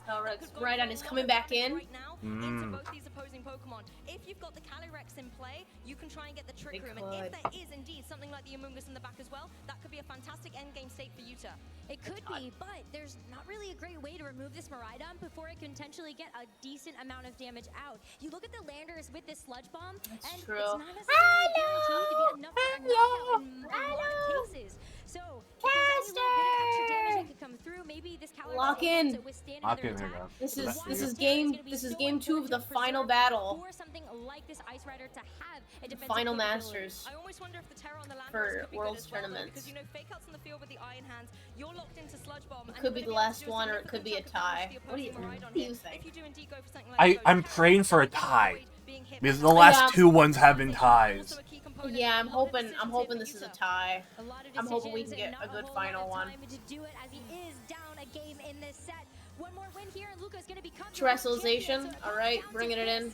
The Ice Rider Calyrex going to take on that grass terrestrialization. He's going to have to hope that it can get through and survive some of this damage, and that this Trick Room is going to be the exact environment that it wants to be in. But as there's going to be a Fake Out here, this Ice Rider Calyrex is not going to be able to get a chance to move. Fake Out. Return. Definitely not enough to knock out this Miraidon. Sludge Bomb Miraidon. Oh, but he holds on. Draco Meteor hits. And it's out. Oh, it's out. Oh, it's out. Stopping Luca at this point in time. You needed the helping hand to be able to get the KO with that Sludge Bomb. It just wasn't enough without a critical hit to completely deactivate this Miraidon on the field. Fantastic play from Luca here, and you see the Amoonguss coming in as well. The last 2 remaining. Amoonguss comes up for support. In his bid to become the world champion. Trick Room is not in play. However, Amoonguss can now go for a little bit of redirection. You know that the opposing Miraidon is now locked into that Draco Meteor. It's had its special attack dropped, so it's not going to be dealing as much damage.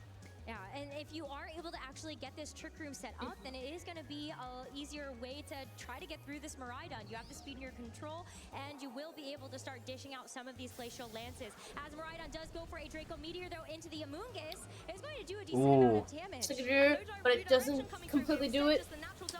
Ooh! Oh, and the Wild Charge. Oh, 2 HP. And Rocky Helmet Chip. And Recall. It goes for Pollen Puff. Oh! Now the speeds are going And it's going for Trick Room, so it's going to go first next turn. for this Ice Rider Calyrex, but we have to see how it's going to fare against something like this Iron It does need to get that Miraidon, like, out. It's got to get that Miraidon out. That's its biggest issue right now. can indeed match that Calyrex in form. So we're going to have to see exactly how these trainers have trained their Pokemon in terms of speed and who is going to be the faster. Amoonguss really sitting on borrowed time here. There's no other Pokemon to switch out with, so the regenerator ability is null and void. He does have another Pokemon in the back, though. Yeah. I wonder what it is. But Miraidon's like, the big, like, front thing. Yeah, Ursula was pretty solid, but yeah, Whimsicott could even do damage. Iron Hands is going to take a very pitiful amount of damage there. It's going for Clear Smog, it's getting rid of its attack. It is going to get a little bit of recoil thanks to hitting into the Rocky Helmet. And it went before the Calyrex as well, so able to get a little bit of damage back. This could be indicative of how they are trained indeed. Of course, Amoonguss does go down, and now Calyrex has the utility to go for that Glacial Lance. Instead, however, it's high horsepower. Oh! I mean, that's one way to do it. You get a KO. Goes high horsepower. The Chilling Neigh boost as well, but Miraidon is crit hit. It is yet to move, but it is. And Chilling Neigh boost? I don't know. So it may be, as long as this is not going to be a critical hit, it is going to just do a little bit of damage at a time. Now that Miraidon is at -6. Yeah, it just doesn't do much anymore. As that fourth and final here for Luca. This is and Farigiraf comes in. If you are the Calyrex here, not only is the Electric Sea boosting up the defense on Farigiraf's side, but it is rocking that foul play. And as your attack boost from Chilling Neigh get higher and higher, foul play's potential gets bigger and bigger. Calyrex going for the Glacial Lance. However, this is going to be enough. Glacial Lance. But Farigiraf, no, it's still here. It's going to have to take another one of those. Oh. Oh. Oh. Is he going to take a fruit? Attack coming in from this Farigiraf. And so as we see the Chilling Neigh boost come up one more time, it's going to be even more detrimental as the foul play goes into the counter. Oh. 35 HP left. Electricity is Come out on. of the field. Holy shit. Crit? Yeah! Did it crit? Holy fuck! Oh my no god! crit for that! Oh my god! Oh my god! That was fucking the edge of the sea. I'm not even in my seat, Rosemary. It's that intense. Oh my goodness. Here we go. I'm not even in my seat. He cuts her on the floor. 1-1. Holy shit. As we ended up seeing the Trick Room get set up, the Iron Hands. This is the final one. Oh my god. In Trick Room. What an interesting takeaway from that game. Trick Room was honestly very interesting here. Not only with the speeds, like you said, with the It's tied, and that's scary. It is. This is intense. Hang on 2 hit points remaining. That was the complete VC there, watch it, watch it. celebration there from you to knowing that that was clutch to be able to close out the end game. But also, I love the turn where he set up the Trick Room and did not go for the redirection. Instead, going, okay, Luca. So intense, my god. It is. Anyway, but if he doubles down into this Amoonguss and I allow it to have the Pollen Puff boost, that's exactly what Calyrex needed in the end game as well. So fantastic to see that come into play. It did. You could see just how much the HP differential got made up there from that Pollen Puff. Absolutely. I mean, there you go. Even just being able to deal that Rocky Helmet chip, you can see Luca was a little bit disappointed not being able to actually get the knockout there. And so as this Iron Hands gets to go for another attack, it has to take that high horsepower, ends up getting knocked out for all of its troubles. But then we finally get into the last couple of moments where it's the Farigiraf with the foul play versus this Ice Rider Calyrex that had those attack boosts from Chilling Neigh. Honestly, that can be so detrimental. If you get those attack boosts up, we know how much damage foul play is capable of. But look at that, 35 hit points remaining. And I would be so interested to go back and do the maths on whether that Pollen Puff was indeed super critical towards the end. Farigiraf goes down though, the single target doing that extra bit of damage to push it over the edge, as well as obviously having had the boost just meant that it was going to be a fall for the Giraffe there. But now, Pokemon trainers, it is game 3. One game separates these two trainers from world champion and runner-up. Cannot believe this is what it all comes down to. You can feel the energy right now as both of them get locked in and ready to go for this third and final game. We ended up seeing a really good adjustment from both of them as well as we headed into the second one. The Ogerpon Heartflame there for Luca, the Iron Valiant making an appearance there for Yuta, and even though we didn't get a chance to see the Iron Valiant do too much, it did force out a Messi missing out on a year's worth of salary because Blizzard missed Draco Meteor. Dude, that's fucking nasty. That's mean. But it's, hold my hand. Hold my hand. Now come here. It's getting intense. Alright, Ogerpon's back out. And it's... Alright. Both of them on the field right now, it kind of forces your hand. What sort of the speedy and the slow, that's us! And let's not forget that this Iron Valiant opportunity to go for coaching that would help to increase the Bunch of attack people, I speed gotta of hold this it in, I don't care. right away. I mean, if That you can go wait. for the Terra Grass as well on that Calyrex Ice Rod, you're in a difficult spot here. It means you will resist the electric type attacks from the opposing Miraidon. I'm on Team Yuta for this. You are fearing that opposing Ogerpon. If it wants to go for that fire type Ivy I Cudgel, don't know. it is going to be dealing a huge chunk of damage. But whether or not with the coaching, being able to boost up your defense as well, that's going to be able to put you in a survivability spot is yet to be determined. And if there is not a terrestrialization coming through from that Miraidon, a Glacial Lance is going to hurt like a truck. It will. So I think it comes down once again to what's going to happen on this very first turn, as we do see the leads on the board. Do also continue to think about Trick Room setup in this moment. I wonder. Exactly. Trick Room has the capability here, and really, Yuta is in, I think, Luca's head. What's it going to be? Redirection coming through. Alright, Ogerpon's gonna follow me. All of the Figured. attack potential, maybe something like a Spirit Break, but instead, it's going to be that coaching coming through. And as you can see, Calyrex is going to be getting Coaching. the attack and the defense that is not redirected by the Follow Me. But the Draco Meteor into that And slot. defense rise. Oh! Oh! But this Ice Spitter Calyrex does hold on as it gets to set up the Trick Room. Now And the it speeds goes are for the very, Trick very Room. Interesting. The Iron Valiant in a little bit of a detrimental position, but you could always use this opportunity to switch something in from the back, or let the Iron Valiant go down. Be happy for it to be KO'd and allow it to try and go for something in return here. You could always maybe switch it out for something like the Amoongus, maybe just get some Rocky Helmet damage here, but for me it's about the Calyrex.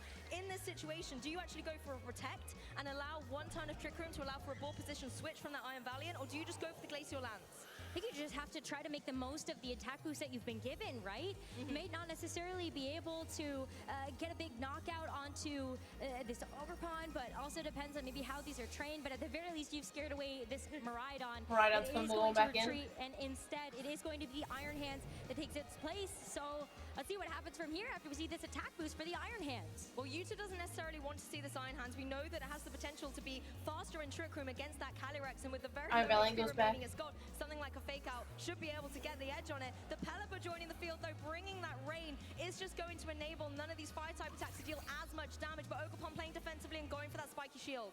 Spiky Shield means that you are actually going to have it on the field a little bit longer. It's going to deny a boost, another boost to this Ice Murder Calyrex's attack, but as it's going to be the Iron Hands that has to take its place. It has the Assault Fist. It doesn't necessarily have a way to boost up its defenses, so that's over 50% it's going to take from a single Glacial Lance. If I'm the Iron Hands now, I've got a decision to make. Do you go for the Fake Out into the Calyrex, or does the Calyrex protect?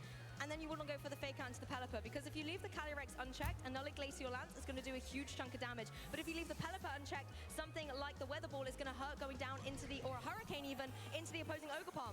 That's why we're going to see the Amoongus actually end up taking this Pelipper's place instead, and the Calyrex smartly protecting itself so it doesn't have to fear a Fake Out. Fake Out does go into the Amoongus though, so now that you see that come through, it's going to be a little bit more Rocky Helmet recoil, and the Ivy Cudgel going into the protected Calyrex. I really like this play by Yuta. It's sacrificing a turn of Trick Room to switch up the ball position, because now Amoongus going to be the slowest thing on the field. It can go for something like the Polar Puff and how that Calyrex regenerate a little bit of HP, particularly with the rain in play. It gives it a little bit more defensive support, or at the same time you can go for that redirection. You know that the Iron Hands only has single target type attacks, so you can draw them in. Obviously the Ogerpon, however, being a grass type, is not going to be affected by that Rage Powder, so it makes things difficult.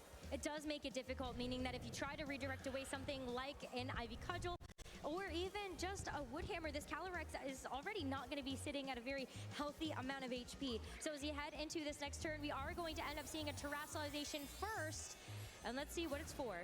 Nice to see it a little bit later in the game, but it is indeed going to be on the Ogerpon here, dropping his grass type and just becoming a fully fledged fire type in this rain on the field here, trying to maybe use that embody aspect to boost up the attack stat and get rid of this Amoongus. Would be nice, but the Amoongus going for the Rage Powder means it's going to work because it did get rid of that grass typing. So it's going to draw this attention away from this Ogerpon, as it also has to take the low kick. Another little bit of chip damage down to this Iron Hands as the Glacial Lance hits into both of these targets. The Iron Hands is definitely going to go down, and the Ogerpon, now that it has removed that grass typing, it still only takes about half of that damage. It's still going to be vulnerable though, considering that's another chilling Nay boost that the Calyrex has got. The Ivy Cudgel going to come through in the rain down into this opposing Amoongus. It's going to be able to hit hard, and it is enough to get the knockout. Ooh, the knockout even through the rain. That is what you can see from just this embody aspect attack boost, really trying to help out there. It allows Yuta to bring in something else, and this Calyrex in Trick Room is still going to be one of the faster things on the field, but it's going to be the Farigiraf now that's going to take this Iron Hands' place. This gets very interesting now. You've got the defense boost coming through from the Electric Sea, but you've also got Pelipper, generally on the slower side Pokemon-wise on the field. But whether the Pelipper or the Farigiraf are going to be able to move first could be critical here. Pelipper in a prime position to target down something like a Weather Ball into that Ogerpon and remove it from play. At the same time, Farigiraf doesn't want to have to take another one of these Ivy Glacial Lancers, maybe doubled up from the Pelipper, could be enough to get the KO. You have got the other boost. Ogerpon may go down to another Glacial Lance. This is the last turn of Trick Room though, so we are going to have to see Yuta try to make the most of it. And while you have all of these boosts intact, even the sliver of HP means that you will be up and ready to go for something like another attack. Now that there is also this Terraslization on the Ogerpon, there's no way that Farigiraf can actually Terraslize to a water type to try to resist some of this damage. So we see the Ogerpon go for the spiky shield here. Very safe play to make sure that it will be one of the fastest things outside of this Trick Room. So when we do see this attack from this Calyrex Ice Rider, it is not going to end up attacking into the Ogerpon there. But critically, we also don't see a helping hand from this Pelipper. But the Farigiraf going for the foul play will get the knockout onto the Calyrex, but what is this Pelipper going to do? I mean, I don't know if there's too much that it can do here. The foul play removing the restricted here. Pelipper was going for the Weather Ball. It is finding its mark down onto that Farigiraf. Rain boosted, Life Ball boosted. It gets the knockout. But both these trainers now, as Trick Room ends, forced to their last two remaining Pokemon. Pelipper's going to be joined by the Iron Valiant, and it's going to be the Miraidon joining the Ogerpon.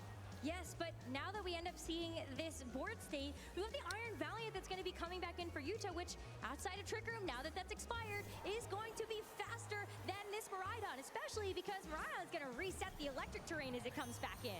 That's very true, giving a natural Quark Drive boost to this Iron Valiant. And as you said already as well, the Terrestrialization has been used on that Ogerpon, so there's no Fairy Terrestrialization that can come through from this Miraidon.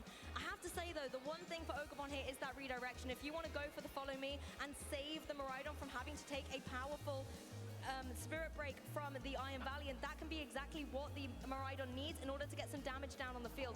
You could go for something like a Dazzling Gleam, but there is the potential of a White Guard on the opposing side, so I think you've got to lock in something that's going to be boosted by the Electro Train, maybe the Electro Drift. I think it's time to see it. I think it might be time to see it as well. We saw how much the Volt Switch from the Miraidon did into the Iron Valiant before, so we know that an Electro Drift would certainly be able to get the knockout as well. Yuta still hasn't used Terra though, and there is a very good defensive Terra, but you take a look at this Pelipper being able to Terrasilize to the Grass type.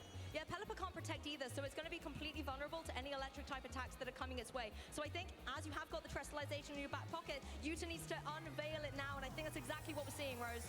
It's going to be a Terrestrialization into potentially one of the final turns of this Masters Finals. The Pelipper going to take that Grass typing, a great way to be able to resist these electric type attacks from this Miraidon, but you do make yourself a bit vulnerable to this Ogerpon, even if in the rain. Helping hand though into this Iron Valiant. Do we end up seeing a redirection though from this Ogerpon? And yes we do! It is going to redirect away this attack. The Helping Hand boost, though, is still going to be able to come through. Spirit Break, fastest thing on the field, connects down into the Ogerpon, but not enough to be able to get the knockout. And as a physical attacker, Ogerpon does not mind taking that drop for its partner Miraidon that does go for the Electro Drift. The Electro Drift into this Electro Iron Drift. Valiant is going to be enough. Oh! You see the headset come off, and you Oh my god! This might just be Oh my god! This Pelipper, this last bastion of hope here for Yuta to try to get through this game, but the rain has stopped. The protection is gone here for this Grass type Pelipper, and as we see the Corphin locked in, Ah! we gotta see Luca turn it belly. It's over. It's fucking Luca. It's Luca. Yeah! Italy does it again. Luca Cherubelli is your 2024 World Champion. The flames are ablaze, the engines engaged, the drive and determination my god. to win was That was like I a was, coin like, flip. leaning back in my seat because I had to leaning forward what I normally do, so I was leaning back to lock in. Amazing stuff. Oh my god. You know, it is so fantastic to see Luca join the ranks of these incredible world champions that we have seen come before him. This is a player that has worked so hard for this moment. In 2023, being able to have one of the best seasons ever. You talk about all those top 16s that he's been able to have, the top 8s, getting a second even in Bologna this season. Right before This is definitely a world that will go down in the history. championships, This and is he's done it. This so is his good. Oh first my god. major win, and what a one to have. I'm actually choking up behind the desk a little bit here, Rosemary. That was such a beautiful celebration coming through from Luca.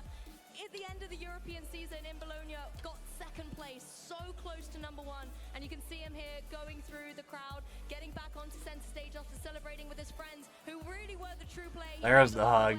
Oh, no. The, like, the shake and then the hug.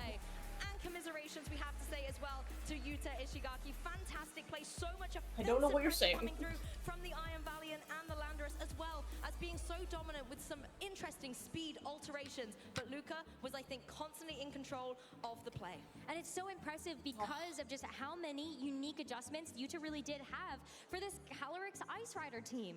Very interesting picks that, in theory, should be able to help try to neutralize a little bit of this Miraidon matchup. The Landorus being able to deal that super effective damage or force a Terra. You also just have this Iron Valiant that has thrown a spanner in the works for a lot of the players that he's faced already. But Luca, very calm, cool, collected, and also not afraid to take those risks, like switching in that Iron Hands for that very first game, thinking there's a Sludge Bomb on the other side. I don't have to worry about a Sandseer Storm. I think you've said it perfectly. He was completely in control. And I think although Yuta had so many key pieces that could apply a lot of pressure to Luca, he stayed composed throughout. And actually, it's not just about the Pokemon on the field. Man. Sometimes you have to play the player as well. And I feel like Luca was constantly reading the book. But what a that Yuta was match. writing and was What a constantly fucking able to match. adapt. What That a turn fucking one play at the world. beginning of the set as well, like you said, bringing in the Oh, Iron Hands fuck. just meant that the strategy and the pressure that Yuta has was completely neutralized, as well as going through the rest of the set, making sure that those key components were removed so beautifully by Luca.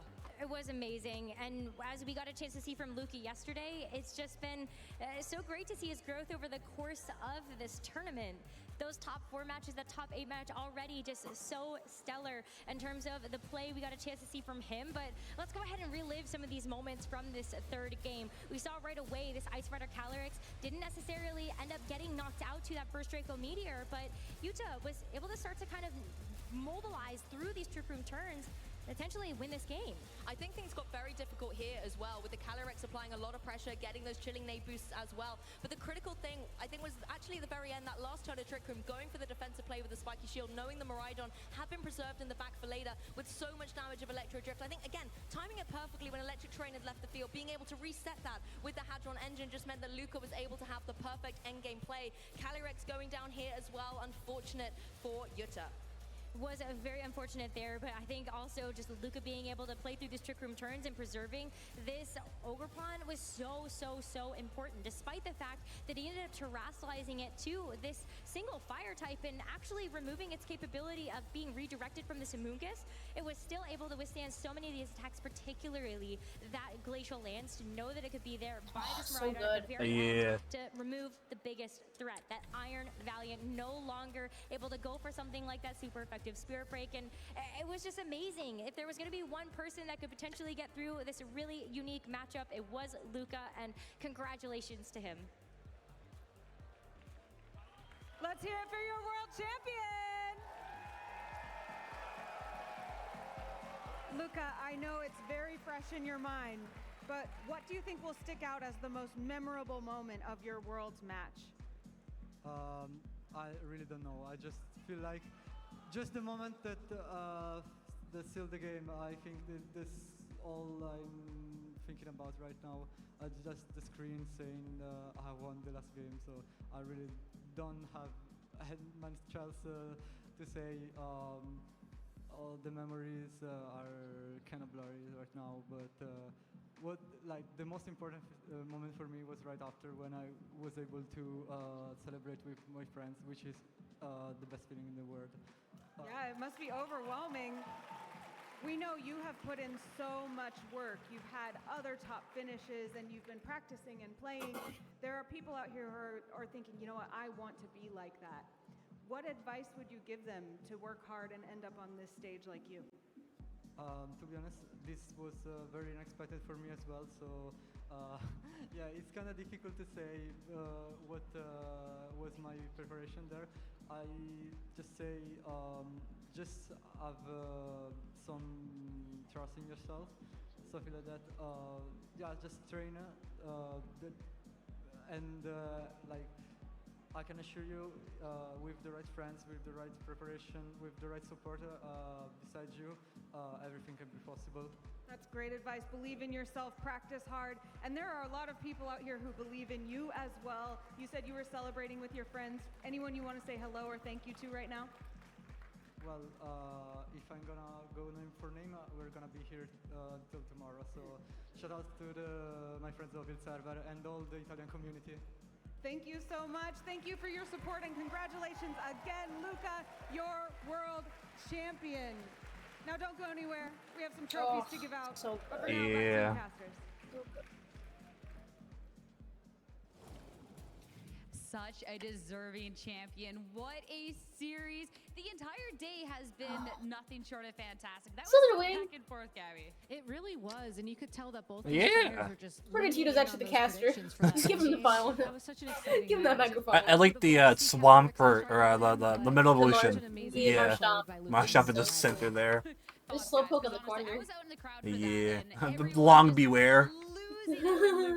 The Totodile also in the corner. Absolutely incredible. So happy for The Luca. eating the seeing him Snorlax. kind of progress through this season, the top 8 EUIC, getting so close in the Bologna special event, and then coming into this event and just having an absolute amazing showing coming into the final my against God. such a hard opponent as well. And at times it looked like his back was against the wall and there wasn't really a way out, but really just staying resolute throughout and just getting over the line in such dominating fashion.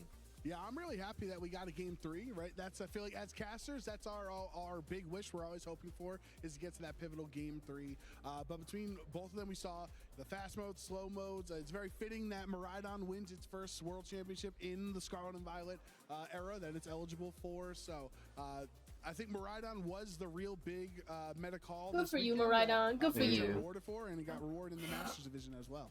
Not even just the meta call for this weekend, but from the get-go, the second we had Regulation G, trainers were on this Pokemon from the start, electrifying win at the very first regional. It hasn't really slowed up from there. There was definitely good contenders along the way. He's slithering his little flowers. And even throughout the different championship matches that we got to see a variety of Stricteds really pushed together. I mean, Calyrex Shadow Rider as well had a fantastic showing here.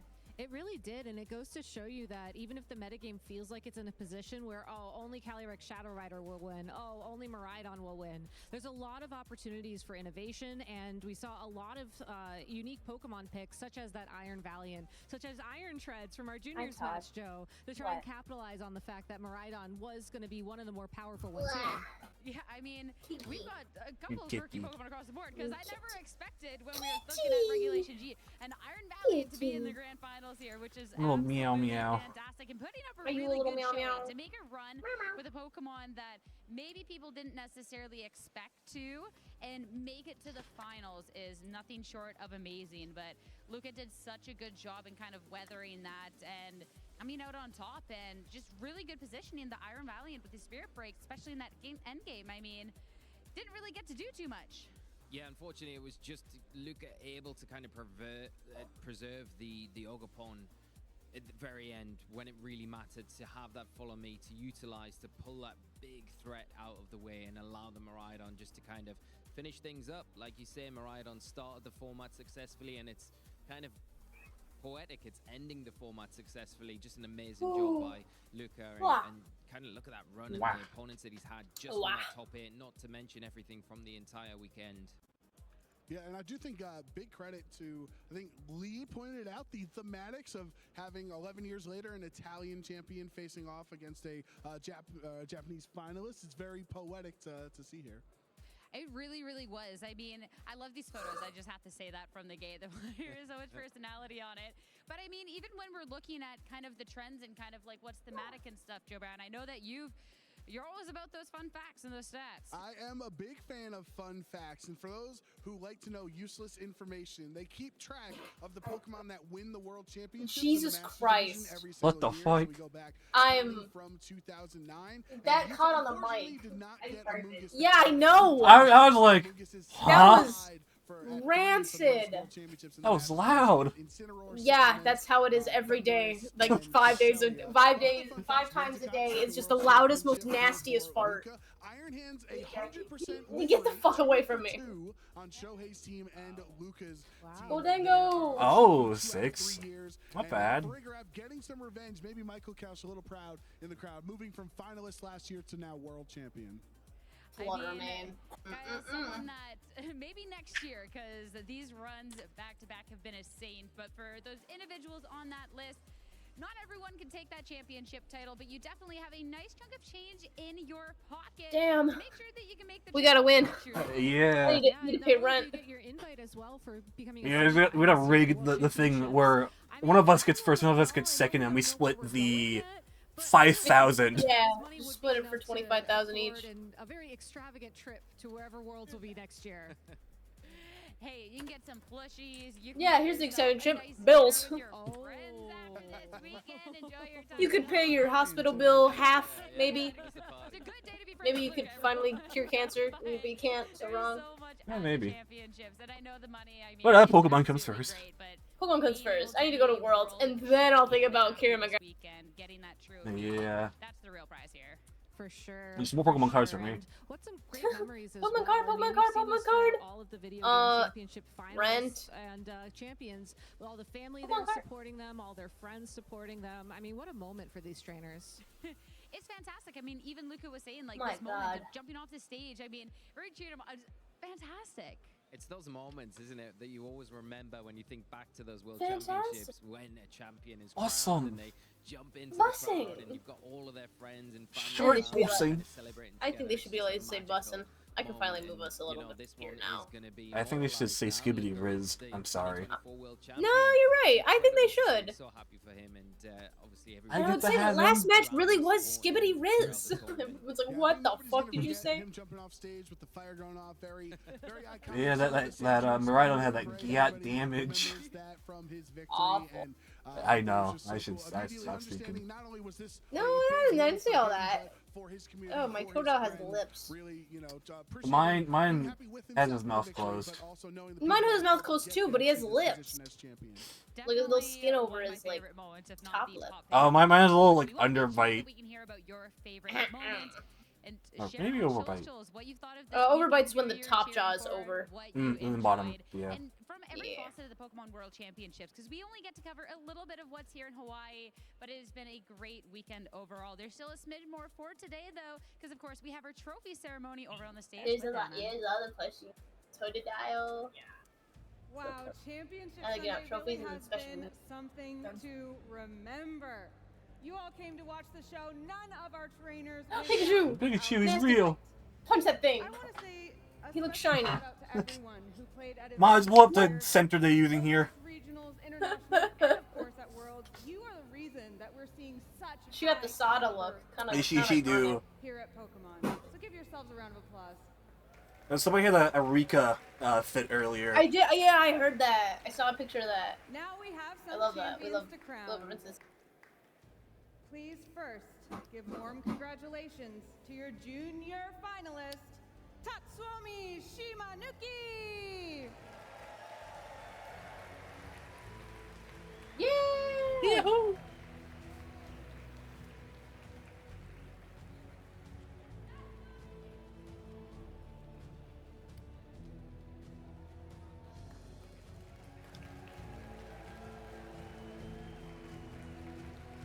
And now, let's hear it for our good video trophies. game junior. I'd love to own one of them at some point. Well, we gotta get training. Yeah. There he is. The goat.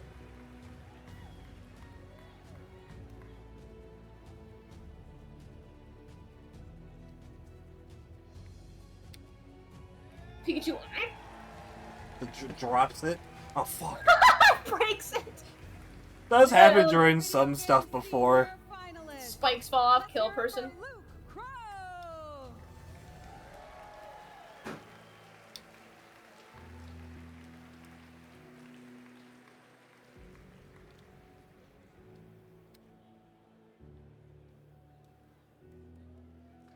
Pikachu was so happy. Yeah. Jumping for joy. I'd love but also hate to be in that suit. Oh yeah, I mean those ones I feel like are a little like not as close to your body, so it kind of almost doesn't get as hot, but it still does. And also like your movability is much lower. You cannot really see where you're hitting or where you're going. I wouldn't mind being in one until I had to get off stage. My Yeah. ass would crumble.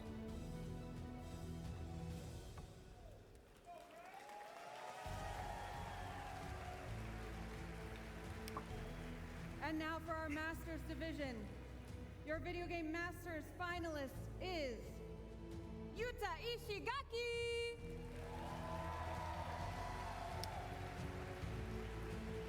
They burned him alive! No! No! They're doing crisp.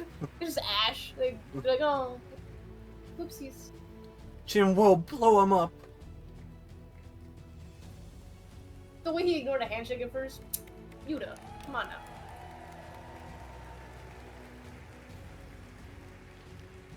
And finally, your Video Game Masters champion, Luca Ceribelli!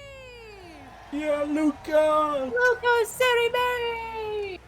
Get him there! Oh, look at him. Yeah, more Pokemon codes I can use. Oh my god, yay! Sorry, Rana gave me codes. I have my own supply of like free Pokemon code cards. We love that. Oh. And now one big The final fucking round of joy of applause it. to these top trainers of the Pokemon 2024 World Championship! Whoa! Woo, woo, yeah! Yippee! Oh, so good. Really, yeah.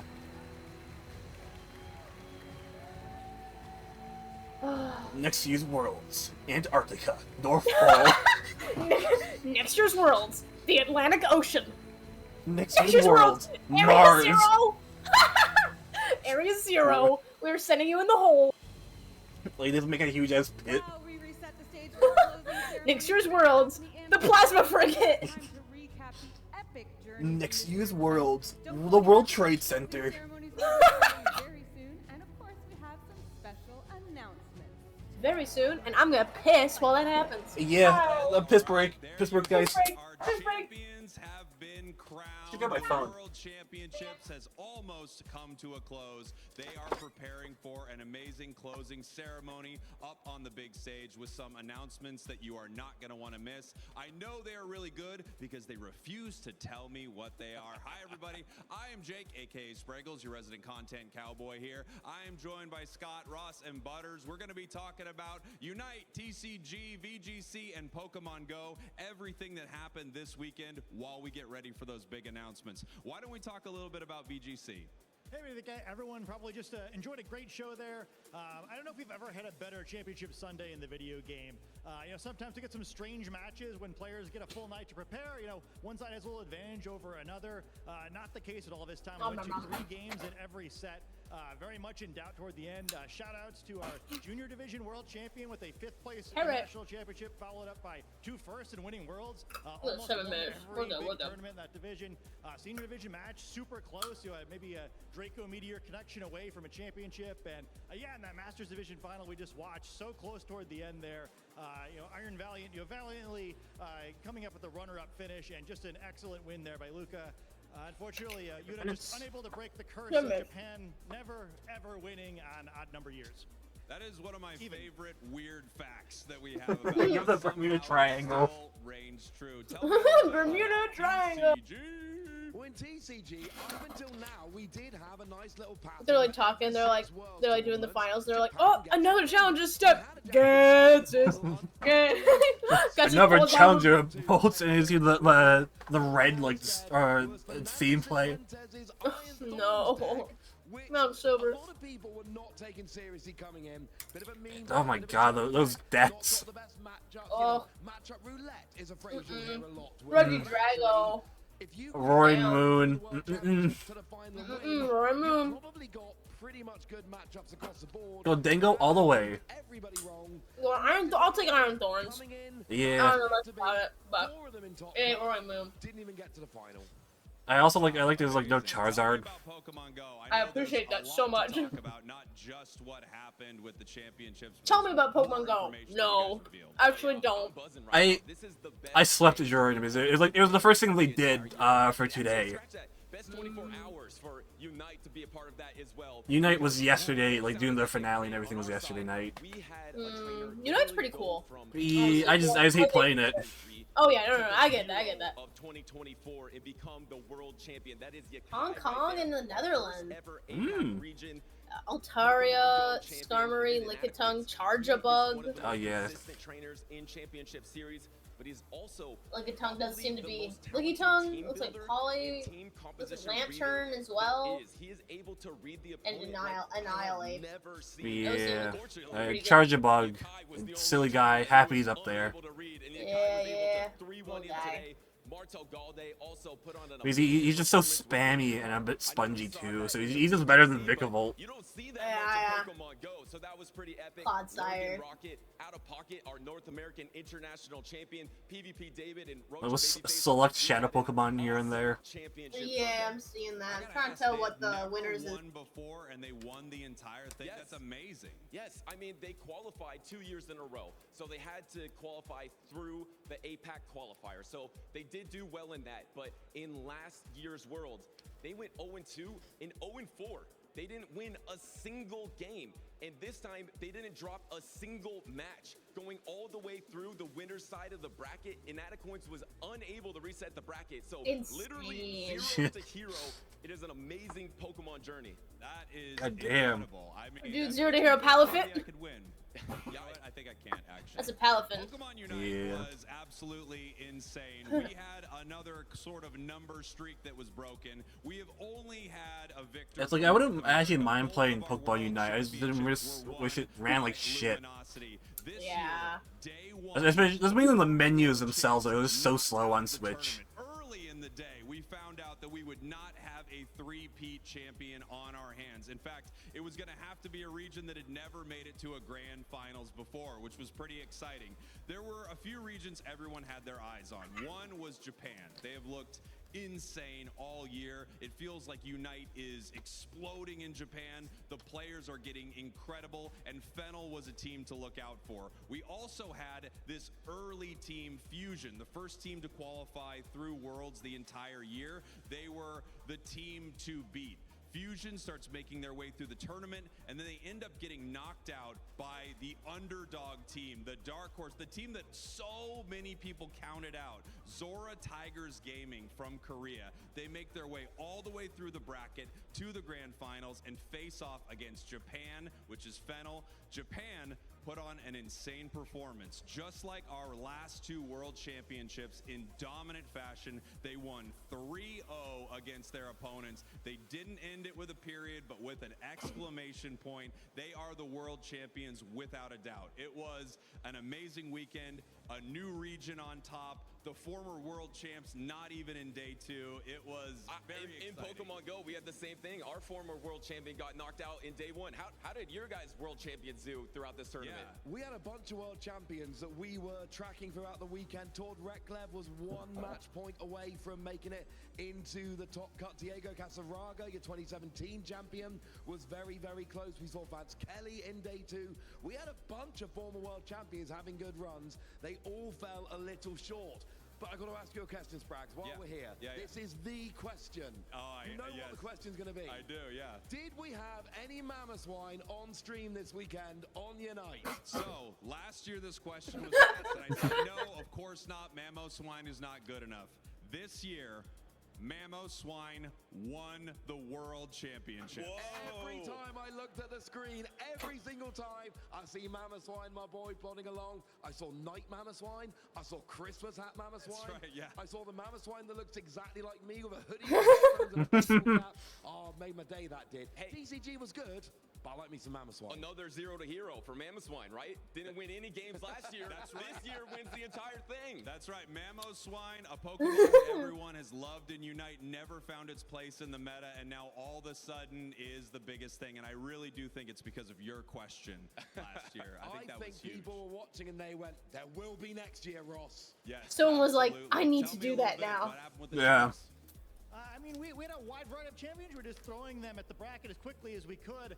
Every world champion who played on the stream in day 1 lost, so maybe we were the problem with the stream. We needed to stop showing them. We did have both our reigning world champion and well as a former world champion in Wolf Glick make it. Maybe we should just shut the fuck up. 32 of the Oh, tournament. maybe. Both of them lost that round, and that was kind of a story That's of the not fun, tournament. though. I think, Nah. our big names, our tournament favorites, really struggled, and it created a window for a lot of fun new Water players, out of a despite spray some of the bottle. Big names not Oh. doing so well. I think the quality of play has really never been higher. So I think everyone's probably looking at this tournament and think, oh man, I'm really going to have to work next year if I want to compete with these guys. Amazing. I would love to talk with you boys about Mammo Swine all night long, but we have the closing ceremony ready up on the big stage. Take it away. Okay, 20 minutes after 11:30. Not bad, not bad. I wasn't sure. Someone asked, so I said, "No, Yeah. oh, countdown." Countdown. And Getsus appears on screen. Yeah. That's right. We're doing the black and white 3. No! No! Me shaking my ass to the countdown. 10, 9, 8. 4, 3, 2. Oh, we're still like. Yeah, we're not synced up at all. You can watch my stream on Discord. That'll be up to date if you want to. I mean, I suppose I've already kind of been here. Because I don't know how to stream it. You just pull Discord over and just like pop it out. I suppose. I just want to show our Discord accent. Many years at World. Anyway, jump scare. Preview the latest and greatest to come to the Pokemon universe, and this year is no Oh, different. you're hearing double. But before we discuss the future, let's take a moment to look back on this weekend.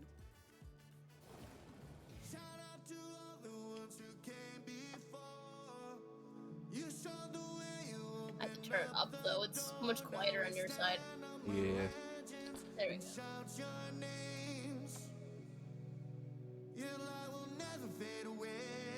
Is it full screen? I want full screen. Don't give me a very close. Pop out. There you go.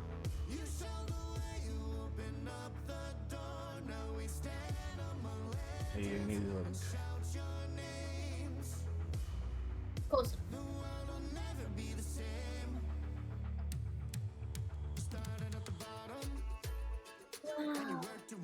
Wow. Why did her dress get blurred? Probably some like non-thing they were unable to license. So many of them. It's so fucking funny. Yeah. Like, what is it? There's just should it says fuck on it or something? It says Digimon. Go buy Digimon. Digimon, I love Digimon.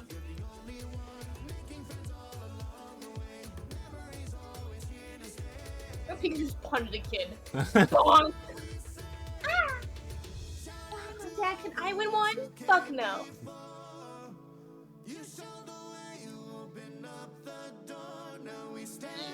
Yeah, that's good. Yeah. It's full of my insides. Hope it isn't too overpowering.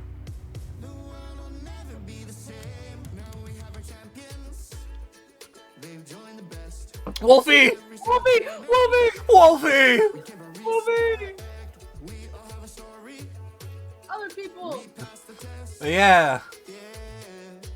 Where's Pachirisu?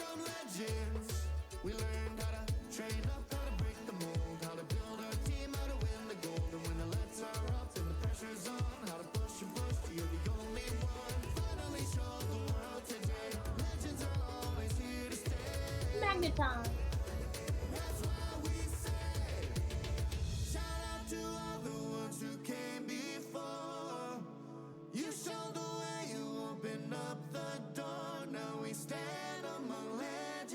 Those kids don't know. These guys don't know what an Agumon is. An Agumon. They don't know my dog's Hentomon.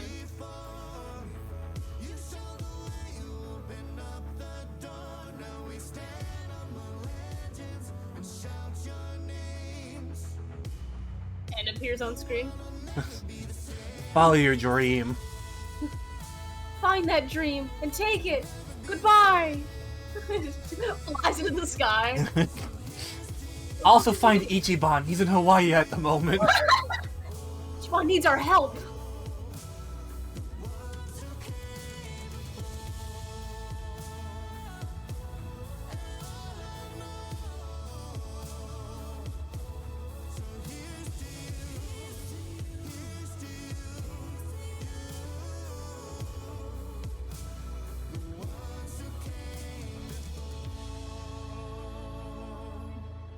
He won. I could not go to Worlds. I'd swear on stage and they kick me. Oh yeah, I could not be a commentator. I'd be like, fuck yeah! Ah! They're beating me. The memories from this weekend will be treasured. I know I personally am so proud to be part of this with all of you. Now, but I hate all of we you. have some news and updates to share.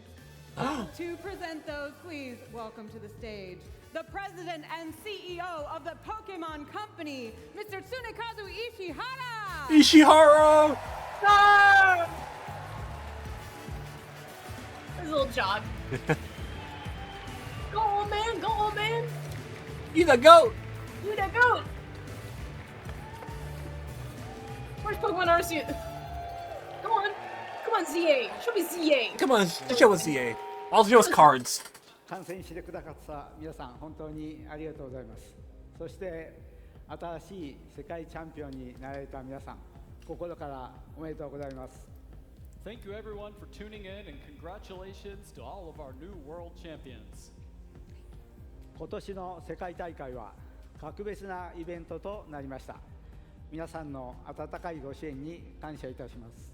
This has been one of our best events to date, and I am thankful to all of you for your warm support. また今年の世界大会の成功にご尽力くださったボランティアの方々、 That's right, we're selling it. 皆さんに感謝 We're しま selling す。 it. And thank you to Sega. all of the staff and volunteers who worked so We will hard only to make make low this quality mobile event games a now. success. Unite 2 coming out soon. Yes! Let's go mobile! Gotcha, Pokemon! Pokemon's gonna buy like HD for mobile. ポケモンの最新情報をいくつかお伝えしましょう。 Now, I would like to share some of the latest news for our Pokemon games. Nope. Nervous dope. Oh. Are you ready? ポケモンは先日8周年を迎えました。 Pokemon Go recently celebrated its 8th I don't anniversary. care. Oh, no. I その間 I love the I don't より豊 care. かなゲームに成長していくのを私は目の当たりにしてきました。地元の公園で友達と一緒にレイドを楽しむ遊びから最高レベルの競技プレイまで誰もが楽しめる幅広いゲームになりました。そんなポケモン GO に新機能がまだまだ追加されます。 It has been exciting for me to see how full and rich the game has become, with something for everyone, from friends raiding together in local parks to the highest tiers of competitive play. And there are still many more new features to come. では予告をご覧ください。 Here is a preview. Here's a preview. Oh fuck. Oh fuck, more Peko.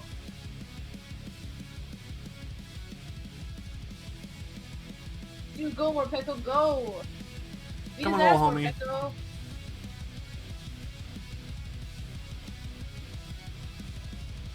Jesus Christ.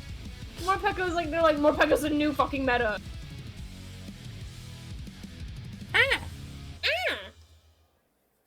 That's like releasing one new Pokemon.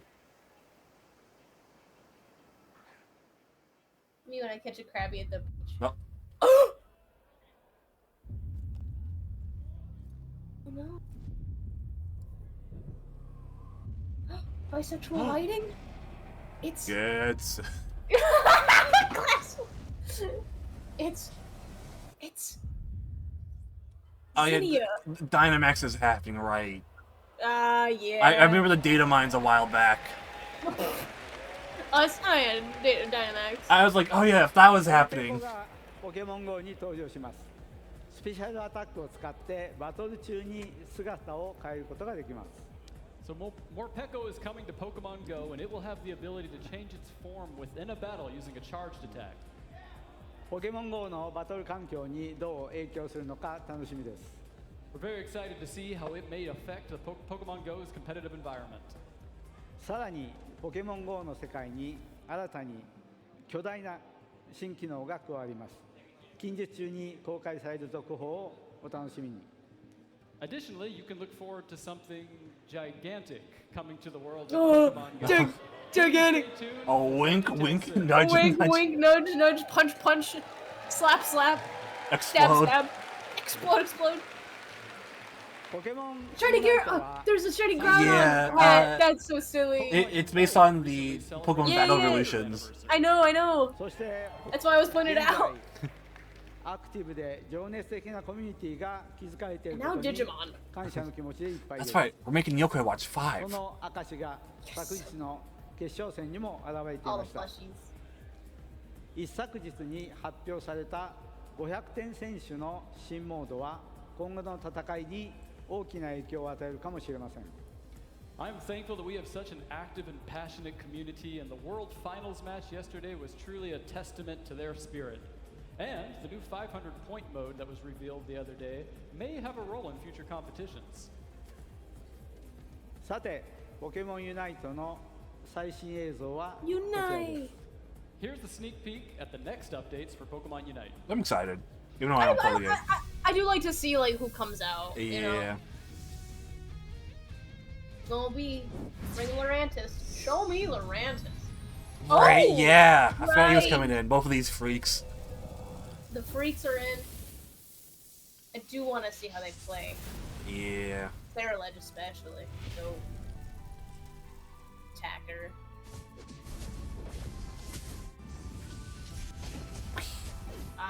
AoE, yeah. Oh. Oh. There he is. Ooh. Oh! That's Okay. neat. Okay. I'm ears.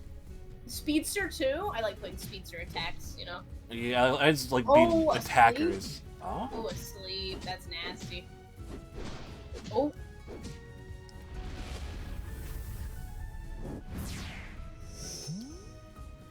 Oh. Oh. Ay. Ay. That's right. Kodaku. Goat's here. Kodaku. Yeah, the team up. The friends are together finally. It's us for real. We can finally play Unite. I'm always pissed. So it's like, yeah, that's just like disruptions. Mm-hmm.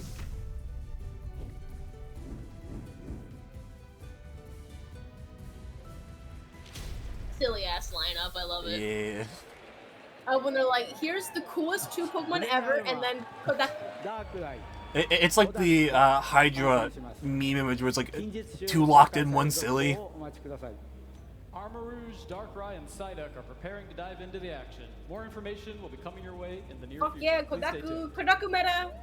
I want to see Psyduck on the next 次 meta. に今年リリースされるポケモントレーディングカードゲームポケットの最新映像をご Oh, 紹介 party game. And now, Oh, please take a oh, look my at hand. this new trailer for this year's upcoming title, Pokemon Trading Card Game Pocket.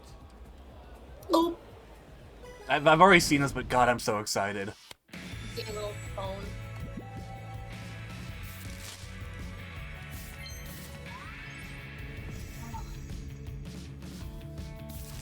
Gambling. Oh, it tells you how much they are too. Yeah, the rarity. Oh. It's like a mini version of battling. I like how they have it in different languages too. Oh, the brain card is so good. Those cards are so cool too. Yeah. They're really- There's one card I really like that'll appear up soon.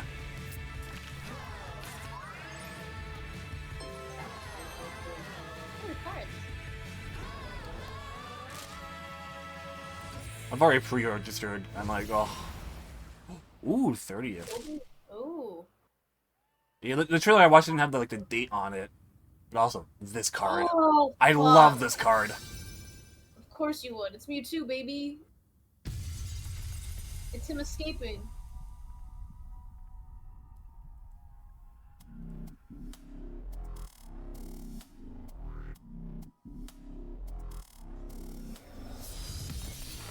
Oh, who's back there?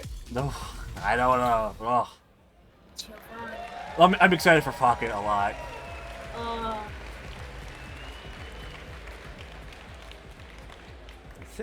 1996年の発売以来世界中で楽しまれているのがポケモンカードを集めることです。手軽にポケモンカードをコレクションする楽しさを新たなデジタルフォーマットでお届けするのがポケモントレーディングカードゲームポケットです。 Players all over the world have been enjoying collecting Pokemon cards since their debut in 1996. Now, Pokemon Trading Card Game Pocket lets you easily collect Pokemon cards in a new digital format. 本日からアップストアと Google プレイで事前登録ができるようになりました。この秋、皆さんにポケモントレーディングカードゲームポケットを遊んでもらえるのを楽しみにしています。 Trainers can pre-register now via the App Store and Google Play, and we're so excited for you to have the opportunity to play Pokemon Trading Card Game Pocket this fall.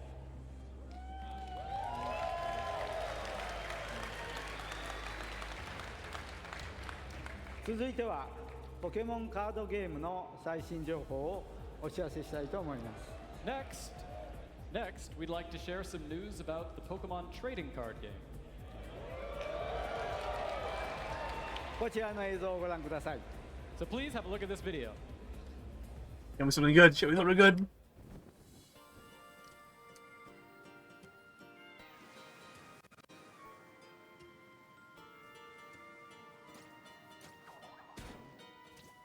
Oh, fairy.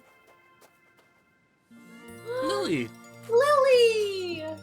Sweet angel baby!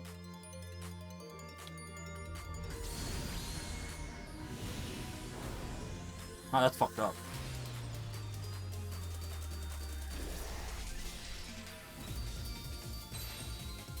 Oh, we get Oh my god! Oh my god! Yeah! Oh my god! Trader's cards! Oh my god! Trader's cards! We're so oh back! My god. We're so fucking back!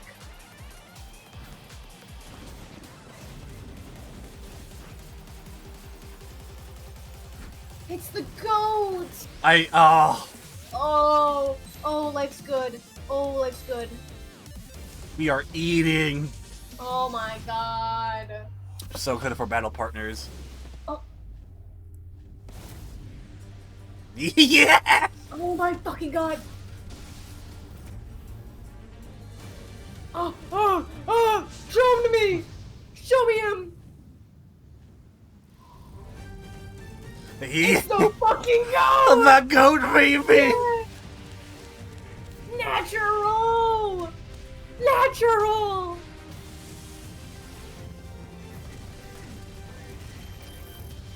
I am so excited for battle partners. I'm so fucking here for it. I'm locked the hell in.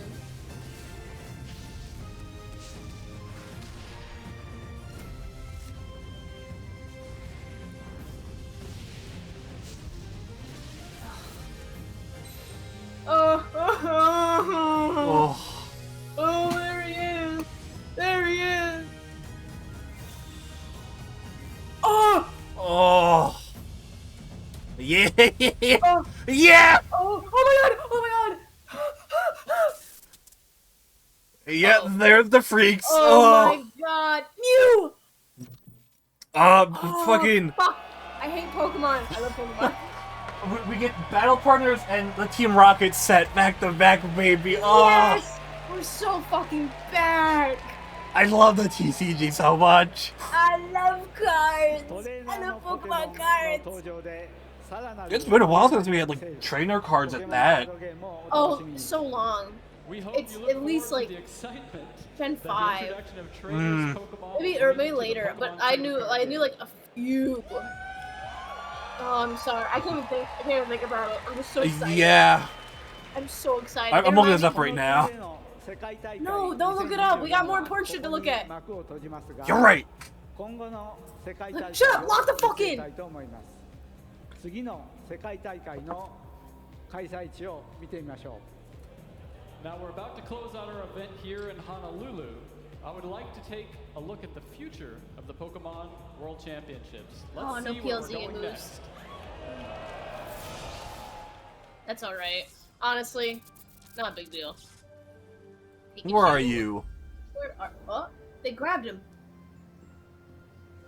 Throw him into the water. Where are we going, Pikachu?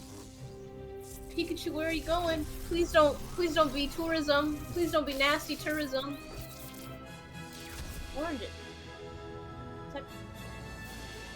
San Diego? Oh. I saw a coney dog. I saw a dog. I was thinking maybe a coney dog, but I'm not sure. Oh. No, this is Los Angeles. Oh, fucking, I hate LA. Anaheim. Oh, Anaheim. Oh. That's where I know someone who lives there. Oh. I don't care though. It's California. Yeah. I'm sick of fucking.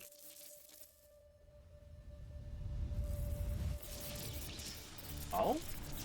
No. Brow raise. Pikachu, where are you going? Pikachu, stop! You're hurting people. Pikachu, you killed. Oh, Pikachu, you killed millions.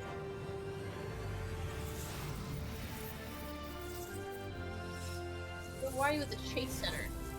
Oh, next year or the years after. Fuck both California. That's not Worlds. That's America. I don't care. I don't care. Now I'm mad.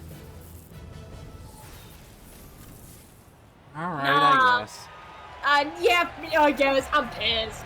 I gotta travel the fucking across the country. Yeah. It's like they're so close to each other. Why don't I just put it like in Philly or something? Maine. Oh. ポケモンをいつも応援していただき本当にあ No りがとうござ PLZ います。 news, I Thank you. assume. Thank you everyone for always supporting Pokemon. それでは皆さん、来年もまたお会いしましょう。 And I look forward to seeing you all next year. No PLZ news. I know everyone's pissed on Twitter. Yeah. I understand. Kind of figured it wasn't going to be honest. Thank you so much, Mr. Ishihara! He dropped the fucking cartridge. As the 2024 Pokemon World Championships draw to a close, we leave more fulfilled and inspired than ever before. Do we? Crown new world champions. I and do make TCG. New friendships and memories that will last a Yeah, lifetime. TCG got me, but The future of Pokemon shines bright, with the 2025 season coming up quickly on the horizon. A heartfelt thank you to our gracious hosts in Hawaii for the unforgettable weekend. Thank you all for your unwavering support of Pokemon.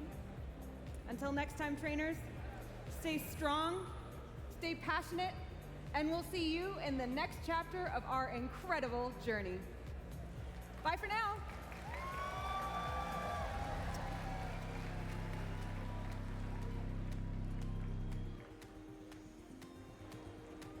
That's right, we're canceling ZA. It gets canceled. Fully dead stop. They're like, yeah, it's no longer being released. Yeah, you guys were asking too much from us. I don't know if we can do it anymore. You're fucking done. They ground us. You're not getting any more Pokemon games till you act nice. Huh. Aw. If we can accept every Pokemon game as equal, then maybe I will release it. Aww. Man, no ZA, no ZA. Oh man, flop. No ZA, no ZA. Foul.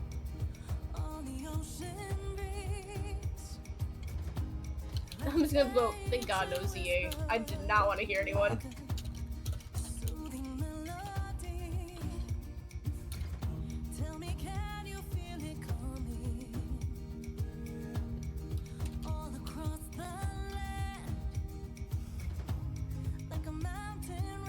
Amazing. I'm excited just about TCG stuff, but that's like the one thing I was hoping for the most. You know, it was stuff I knew that was coming up. Yeah.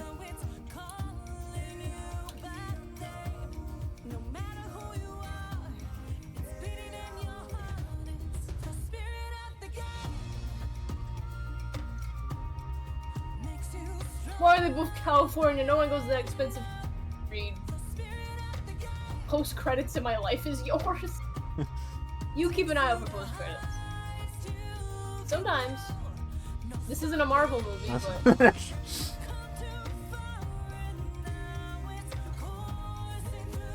California makes me so mad though.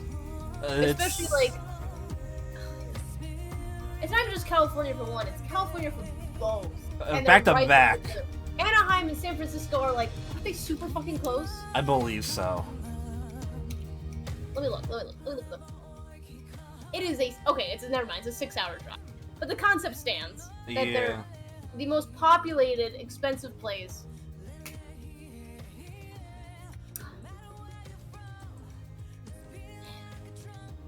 Can't we get excited now? I can't go to fucking California and die. And in August? Hell, Yeah. hell Oh. no.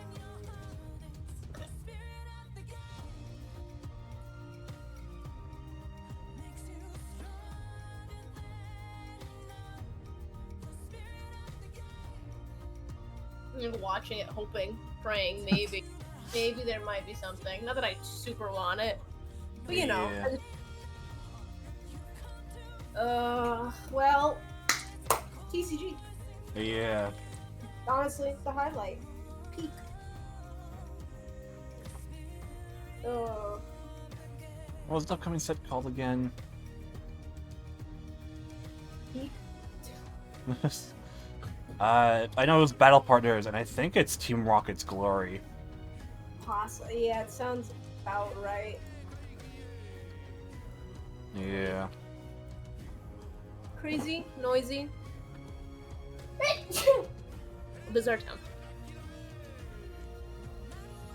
What a joyous event. What a worlds. What a worlds. That was a super. Oh, it was so good. Even without game stuff. Oh, Yeah. those are tough. So I'm so interested in competitive now.